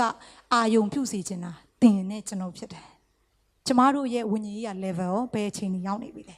ကျမတို့ကထာဝရဘုရားကိုတကယ်ကိုယ်တိုင်သိကျွမ်းသလားအာမင်ကျမတို့ကတကယ်ထာဝရဘုရားပြုတဲ့အမှုတွေကိုသူများတသက်ခံချက်နားထောင်ပြီးအာမင်ထူတာမဟုတ်ဘဲနဲ့ကိုယ်အထဲကနေဘုရားပြုတဲ့အမှုတွေကိုဘုရားကဘယ်နှယောက်ကိုကြားစေခြင်းသလဲဘယ်နှယောက်ကိုသိစေခြင်းသလဲဆိုတာကိုဒီနေ့ပြန်လည်စဉ်းစားရအောင်ဝိညာဉ်ရေးရမီးရှူတိုင်းကိုဆက်သွယ်ရအောင်အာမင်တာ၍အားကြီးတဲ့မျိုးဆက်ဖြစ်ရအောင်အာမင်တာ၍အားကြီးတဲ့မျိုးဆက်ဖြစ်လာတယ်ဆိုရင်ဘုရားရှင်ကဒီနေ့ကျမတို့မျိုးမဖြစ်နိုင်တဲ့အမှုတွေပြုလာမှာဖြစ်တယ်ကျမတို့နိုင်ငံတကာလှည့်ပြီးသာသနာပြုရမယ့်မျိုးဆက်ဖြစ်တယ်ယုံလားနိုင်ငံတကာမှာချီးမွမ်းကိုးကွယ်ခြင်းနဲ့ဥဆောင်ရမယ့်မျိုးဆက်တွေဖြစ်တယ်အာမင်ကျမတို့မိဘတွေကတော့ ABCD သိချင်မှသိမယ်ဒါပေမဲ့ဘုရားရှင်ကကျမတို့လက်ထက်မှာချီးမြှောက်မှာဖြစ်တယ်ဘာလို့လဲမျိုးဆက်တစ်ဆက်ပြီးတစ်ဆက်ဘုရားကအတိမတ်ပြုနေတဲ့အတွက်ကြောင့်ဖြစ်တယ်သင်ရဲ့မိဘတွေအတိမတ်ပြုလို့သင်ရဲ့ဆုတောင်းခြင်းကိုလည်းဘုရားရှင်အတိမတ်ပြုတယ်သင်မျိုးဆက်မှာပဲမပြီးသွားဘူးသင်လာမဲ့မျိုးဆက်တွေလည်းဘုရားရှင်သင်ကိုပြင်ဆင်စေခြင်းတာဖြစ်တယ်ဒါကြောင့်မို့ကျမ်းစာထဲမှာကြည့်တဲ့အခါဖခင်ရဲ့အလုပ်ကဘာလဲဆိုတော့သူ့သားသမီးတွေကိုဘုရားပြုတဲ့အမှုပြောပြတာအဲ့ဒါသူတို့အလုပ်ဖြစ်တယ်ပြောပြရတယ်ဘုရားကငါတို့ဒါတွေပြုခဲ့တယ်ဂျော်ဒန်မြစ်ကိုငါတို့ဒီလိုပို့ဆောင်တယ်ပင်လယ်နီကိုဒီလိုပို့ဆောင်ခဲ့တယ်မုတ်နော်စားစရာမရှိနေရမှာကျွေးမွေးတယ်ကြောက်ထဲကရေထွက်စေတယ်ဖခင်ရဲ့အလုပ်ကပါလေသူတို့သားသမီးကိုဘုရားပြုခဲ့တဲ့အမှုတွေပြန်ပြောပြတာဖြစ်တယ်ဒီနေ့ကျမတို့လူငယ်ခေါင်းဆောင်တွေလူငယ်တွေနောင်လာတဲ့မျိုးဆက်မှာဘုရားရှင်ဒီလိုအမှုပြုခဲ့တယ်ဘယ်နှယောက်ကပြောပြလဲမလေးငါတို့အသင်းတော်ကတော့ဒီလိုဖြစ်တယ်အော်ဒီလိုမျိုးဖြစ်တယ်မကောင်းတာတွေပဲကျမတို့ပြောပြနေသလားအိုးငါဒီလိုယုံကြည်ခြင်းနဲ့ရှောက်လန်းတဲ့အခါမှာငါဒီလိုမျိုးဘုရားရှင်ပို့ဆောင်ခဲ့တယ်စိတ်ဓာတ်မကြနဲ့အာမင်သင်တို့ကိုဘုရားတာ၍ကောင်းမယ်ကောင်းချီးပြုမယ်လို့ဘယ်နှယောက်ကပြောပြလဲပြောပြတဲ့သူတွေဖြစ်ဖို့ဘုရားကောင်းချီးပေးပါစေဘုရားရဲ့အမှုတော်ကိုကြားပြောတဲ့မျိုးဆက်ဖြစ်ဖို့ဘုရားကောင်းချီးပေးပါစေအာမင်နောက်ဆိုရင်သာသနာကိုကျမတို့ငွေချင်းနဲ့သာသနာပြုမဲ့မျိုးဆက်တွေဖြစ်တယ်အာမင်ဧဝံဂေလိတွေနိုင်ငံတကာကိုသွားမဲ့မျိုးဆက်တွေဖြစ်တယ်အာမင်မစ်ရှင်တွေကိုစေလွတ်မဲ့မျိုးဆက်တွေဖြစ်တယ်ဖခင်ကိုချီးမွမ်းကိုးကွယ်မဲ့မျိုးဆက်တွေဖြစ်တယ်အာမင်အလုတ်တွေမှာကျောင်းတွေမှာဖခင်ဘုန်းတော်ထင်ရှားမဲ့မျိုးဆက်တွေဖြစ်ပါတယ်ထို့ပြနာမတာ၍ဘုန်းကြီးပါစေဖခင်ရှင်ဟာမျိုးဆက်တိုင်းမှာသူ့ကိုချစ်၍ကြောက်ရွံ့၍သူ့နောက်ကိုလိုက်မဲ့မျိုးဆက်ကိုရှာနေတယ် TBCY မှာရောဒီမျိုးဆက်ကရောဘယ်နှယောက်ကဖခင်နောက်လိုက်မလဲ Grace မှာရောဘယ်နှယောက်ကဖခင်နောက်ကိုလိုက်မလဲဒါကကျမတို့ရဲ့စိန်ခေါ်မှုဖြစ်တယ်အာမင်အာမင်အရင်တုန်းကလူတွေအဖိုးကပေးခဲ့တဲ့ပုံမှာမကျင်နဲ့ကျမပါစတာသားတယောက်နဲ့တွေ့ဘူးတယ်အဲ့မှာကျမတို့စကားပြောတဲ့အခါသူ့တငယ်ချင်းတယောက်ကဘာပြောလဲဆိုတော့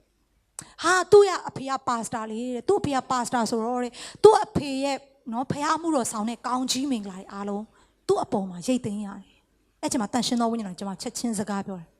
ဘာပြောလဲဆိုတော့အေးမိဘတွေစိုက်တဲ့ကောင်းကြီးကိုပဲရိတ်ပြီးတော့ဇိမ်ခံနေတယ်ဆိုရင်ပြန်မစိုက်ဘူးဆိုရင်နောက် generation မှာရိတ်เสียရှိတော့မှာမဟုတ်ဘူးလို့ဘုရားရှင်ပြောတယ်အာမင်ရိတ်သိမ်းမှာစိုက်ပျိုးပါအာမင်ရိတ်သိမ်းမှာစိုက်ပျိုးပါအာမင်လူငယ်တဲ့မျိုးဆက်တွေအာမင်ခဏလောက်တူတကွမတက်ရအောင်ဒီနေ့ဘုရားရှင်ကဒီမျိုးဆက်ကိုစိန်ခေါ်နေတာဖြစ်တယ်အာမင်ဒီမျိုးဆက်ကိုစိန်ခေါ်နေတာဖြစ်တယ်ဒီနေ့ကျမတို့ရဲ့အတိတ်ကအရာတွေကိုခဏထားခဲ့ပြီးတော့ဒီအချိန်ဒီမျိုးဆက်မှာဘယ်နှယောက်ကထာဝရဘုရားကိုကိုယ်တိုင်သိကျွမ်းခြင်းနဲ့ထာဝရဘုရားရဲ့ပြုတဲ့အမှုတွေကိုသိကျွမ်းတဲ့မျိုးဆက်ဖြစ်ခြင်းနဲ့အာမင်ဘယ်နှယောက်ကကျမတို့အသက်တာကိုဆက်ကပ်ကြမလဲခဏလောက်အတူတကွလက်များကိုမြောက်ပြီးကိုတော့ကျွန်တော်ဒီမှာရှိပါတယ်ကျွန်တော်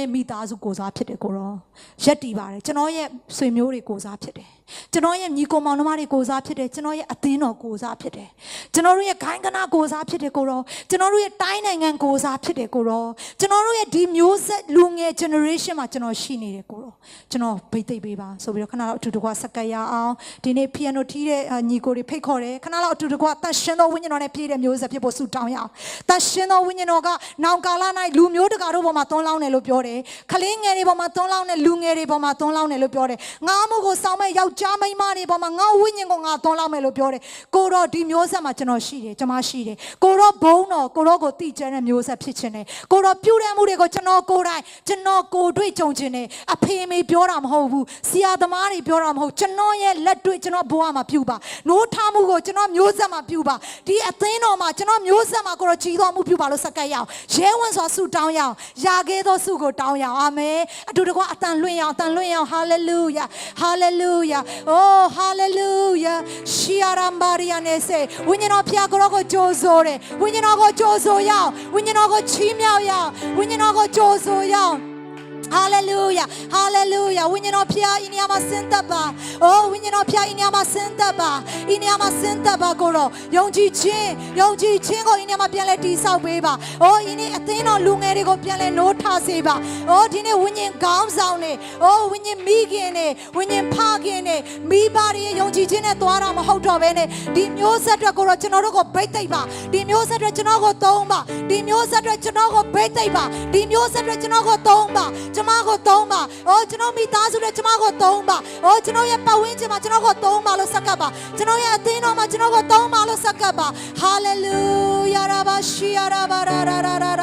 ရာ။အော်ရီယာဘာရီယာစေ။အော်တရှင်တော်ဝိညာဉ်တော်ဖျားကိုတော့ကြိုးစိုးတယ်။အော်ဝိညာဉ်တော်နဲ့ပြေဝစေပါ။ဝိညာဉ်တော်နဲ့ပြေဝစေပါ။တရှင်တော်ဝိညာဉ်တော်နဲ့ပြေဝစေပါ။တရှင်တော်ဝိညာဉ်တော်နဲ့ပြေဝစေပါ။အထူးဆက်ကပ်ခြင်းတဲ့လူတွေရှေ့ကိုထွက်လာရအောင်။အထူးဆက်ကပ်ခြင်းတဲ့လူတွေရှေ့ထွက်လာရအောင်။အော်သူများခိုင်းလို့မဟုတ်ဘူးသင်ကိုယ်တိုင်သင်ရဲ့လက်ထက်မှာဖခင်ကိုသိချင်တယ်ဆိုတော့မျိုးဆက်တွေရှိတယ်ဆိုရင်လူငယ်တွေရှိရင်ဒီရှေ့မှာထွက်လာပါပလင်နာကိုထွက်လာပါစက္ကပ်ရအောင်ဟာလေလုယာဟာလေလုယာရှီယာရာဘာဘာဘာဘာဘာရှီယာရာဘာဘာဘာဘာဘာကိုတော့ဒီမျိုးဆက်မှာကျွန်တော်ကိုသုံးပေးပါဟောကျွန်တော်ရဲ့မိသားစုထက်အားကြီးတဲ့မျိုးဆက်ကျွန်တော်ဖြစ်ချင်တယ်ဆိုပြီးတော့စက္ကပ်ချင်တဲ့လူရှိယုံကြည်ခြင်းနဲ့ရှေ့ထွက်လာပါဖခင်ရှင်ကြီးတော်မူပြုမှာဖြစ်တယ်သင်ရဲ့လက်ထက်မှာကြီးတော်မူပြုမှာဖြစ်တယ်ယုံကြည်ခြင်းနဲ့ခြေလန်းလန်းရအောင်ယုံကြည်ခြင်းနဲ့ခြေလန်းလန်းရအောင်ကိုတော့ကျွန်တော်ကိုမြင်သောကြောင့်ယေရှုတင်တယ်ကျွန်တော်မိသားစုကိုမြင်သောကြောင့်ယေရှုတင်တယ်ဟောကျွန်တော်ရဲ့ဆွေမျိုးသားစဉ်မြေးဆက်နောင်လာမဲ့နောင်ကာလမှာလာမဲ့သူတွေကိုလည်းမြင်သောကြောင့်ယေရှုတော်ကိုချီးမွမ်းရအောင်ဟာလေလုယာဟာလေလုယာရာဘာရာဆိုယေရှုဟာလေလုယာကိုရောကိုချီးမွမ်းတယ်Oh Yeshu ကိုရောကိုကောင်းချီးပေးတယ် Yeshu ဤနေရာမှာကိုရောကိုချီးမြှောက်တယ်တန်ရှင်တော်ဝိညာဉ်တော်ဖျား Oh ကိုရောရဲ့ဗိတ်သိက်ခြင်းနေရာမှာဆင်းသက်ပါကိုရောရဲ့ဗိတ်သိက်ခြင်းနေရာမှာဆင်းသက်ပါ Oh Yeshu နာမ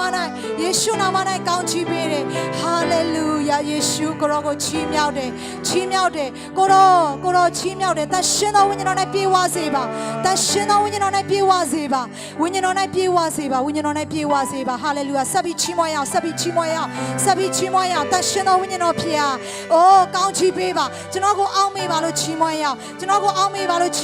ကိုတော့ကျွန်တော်ဒီမှာရှိတယ်လို့ပြောရအောင် Hallelujah ကိုတော့ကျွန်တော်ကိုတိုးပွားစေပါဆက်လက်ပြီးကိုးကွယ်အောင်ကိုတော့ဒီနေ့ကျွန်တော်ဒီမှာရှိတယ်ကိုတော့ကျွန်တော်ဒီမှာရှိတယ်ကိုတော့ဗိတ်သိက်ပေးပါရှိပါတယ်ကိုတော့ကိုခေါ်တဲ့မျိုးဆက်ရှိနေပါတယ်ကိုတော့ကိုရှာတဲ့မျိုးဆက်ရှိနေပါတယ်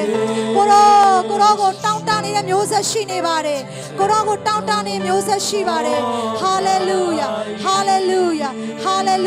ရှိရတာပါရစေအိုးတရှင်တော်ဝိညာဉ်တော်ဖျားကိုတော့ကိုတောင်းတတယ်အိုးကိုတော့ကိုမျှော်လင့်နေကိုတော့အိုးဒီမျိုးဆက်မှာကိုတော့ကြီးတော်မှုကိုပြုပါဆက်လက်ချီးမွမ်းပါနှုတ်နဲ့မချီးမွမ်းနဲ့နှလုံးသားနဲ့ရှာပါဖျားဟာအတွေ့ခံသောဖျားဖြစ်တယ်ဖျားရဲ့ကောင်းကြီးဟာအမှန်တကယ်ရှိတယ်။အိုးဖျားရဲ့နမိတ်လက္ခဏာအမှန်တကယ်ရှိတယ်။ဖျားရဲ့နမိတ်လက္ခဏာဗိတ်သိက်ဟာအမှန်တကယ်ရှိတယ်။ Hallelujah အာကြီးသောမျိုးဆက်ဝိညာဉ်တော်နဲ့ပြည့်သောမျိုးဆက်ယေရှုနာမ၌ကြီးညာတယ် Hallelujah ခရစ်တော်နောက်ကိုလိုက်သောမျိုးဆက် Hallelujah ကိုတော့ရခဲ့တဲ့ဆုကိုရမယ်မျိုးဆက်ဖြစ်တယ်။ယေရှု ရှုခေါ်ရအောင်ယေရှုတပါးတည်းသာလျှင်သင်ရဲ့ဘဝကိုပြောင်းလဲစေနိုင်တယ်ယေရှုတပါးတည်းသာလျှင်သင်ရဲ့မျိုးဆက်ကိုပြောင်းလဲစေနိုင်တယ်ယေရှုတပါးတည်းသာလျှင်သင်ရဲ့မျိုးဆက်ကိုကောင်းချီးပေးနိုင်တယ် Holy Spirit touch Lord Hallelujah Oh Shira Maria say Oh ယေရှုတပါးတည်းသာလျှင်သင်ရဲ့မျိုးရိုးကိုပြောင်းလဲစေနိုင်တယ်ယေရှုတပါးတည်းသာလျှင်သင်ရဲ့မိသားစုကိုပြောင်းလဲစေမယ်ယေရှုတပါးတည်းသာလျှင်သင်ရဲ့တမိုင်းကိုပြောင်းလဲစေမယ် Holy Spirit touch you Hallelujah Hallelujah တရှင်တော်ဝိညာဉ်တော်ဖျားဖြစ်တရှင်တော်ဝိညာဉ်တော်ဖျားဖြစ်ပါဝိညာဉ်တော်ဖျားဤနေရာမှာရှိတယ်ဂုဏ်ပြုရအောင်တရှင်တော်ဝိညာဉ်တော်ကိုဂုဏ်ပြုရအောင်ယေရှုကိုချီးမြှောက်ရအောင် Hallelujah Hallelujah Hallelujah Hallelujah Amen Hallelujah Hallelujah Hallelujah Hallelujah Shiraba Oh Yeshua Oh ဝိညာဉ်တော်ကိုတော့ကိုချီးမြှောက်တယ်ဝိညာဉ်တော်ရဲ့ဗိတ်သိက်ခြင်းသိအင်းများမှာကြီးညာတယ်ဗိတ်သိက်ခြင်းသိအင်းများမှာကြီးညာတယ်ဖြေပါကိုတော့ Hallelujah ဗိတ်သိက်ခြင်းသိအင်းများမှာကြီးညာတယ်ယေရှုနာမနဲ့အသက်တော်အရာကိုကြီးညာတယ်Hallelujah Hallelujah Hallelujah ကြီးတော်မူတွေကိုဖျားရှင်ပြုနေတယ်ကြီးတော်မူတွေကိုဖျားပြုမယ်အဲ့ဒီထဲမှာသင်ပါပါစေHallelujah Amen Hallelujah Hallelujah သင်ရဲ့မျိုးဆက်မှာဘုရားတာ၍ကြီးတာပြုမယ်တာ၍ကြီးတဲ့အရာပြုမယ် Hallelujah လက်ခံပါယုံကြည်ခြင်းနဲ့လက်ခံပါ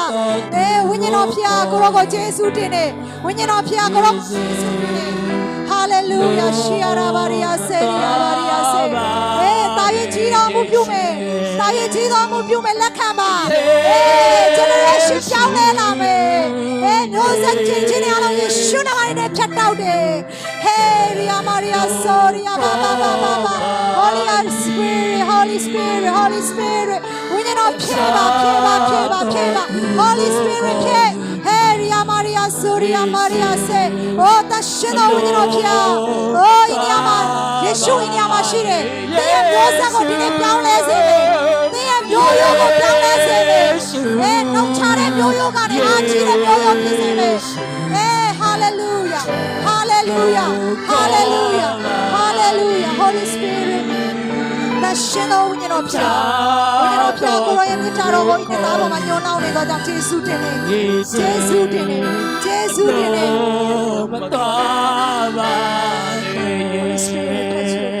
Hallelujahဆုတောင်းခံခြင်းတဲ့လူတွေထွက်လာပါဖခင်မျက်မှောက်တော်ဟာအလွန်တန်ဖိုးရှိတာဖြစ်တယ်ဖခင်တတိုင်းတော်ထဲမှာတရက်ဟာသင်နှစ်ပေါင်း10နှစ်လောက်ရှာနေတဲ့အရာတွေကနေပြောင်းလဲစေမှာဖြစ်တယ်လူငယ်တွေဖျားရှင်တင်တဲ့အသစ်တော်ဗိတ်သိက်ခြင်းတင်ပေါ်မှာတက်ရောက်စေခြင်းရှီယာရာဘာရီယာဆိုတရှင်တော်ဝိညာဉ်တော်ဖျားရင်းနဲ့ဖြည့်ပါဝိညာဉ်တော်ကိုဖိတ်ခေါ်ပါတယ်ဝိညာဉ်တော်ဖျားဖြည့်ပါတရှင်တော်ဝိညာဉ်တော်ဖျားဖြည့်ပါဒီနေ့ကိုရောအမှုကိုဤနေ့သမီးပေါ်မှာပြုပါကိုရောရဲ့ဗိတ်သိက်ခြင်းကိုပြုပါဝိညာဉ်တော်ဖျားကိုရောကိုကြိုးဆိုတယ်ကိုရောကိုကြိုးဆိုတယ် Hallelujah Hallelujah ကိုရောကိုကြိုးဆိုတယ် Hallelujah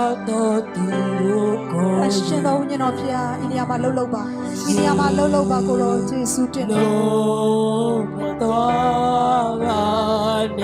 Hallelujah ရာဘာရီယာဆို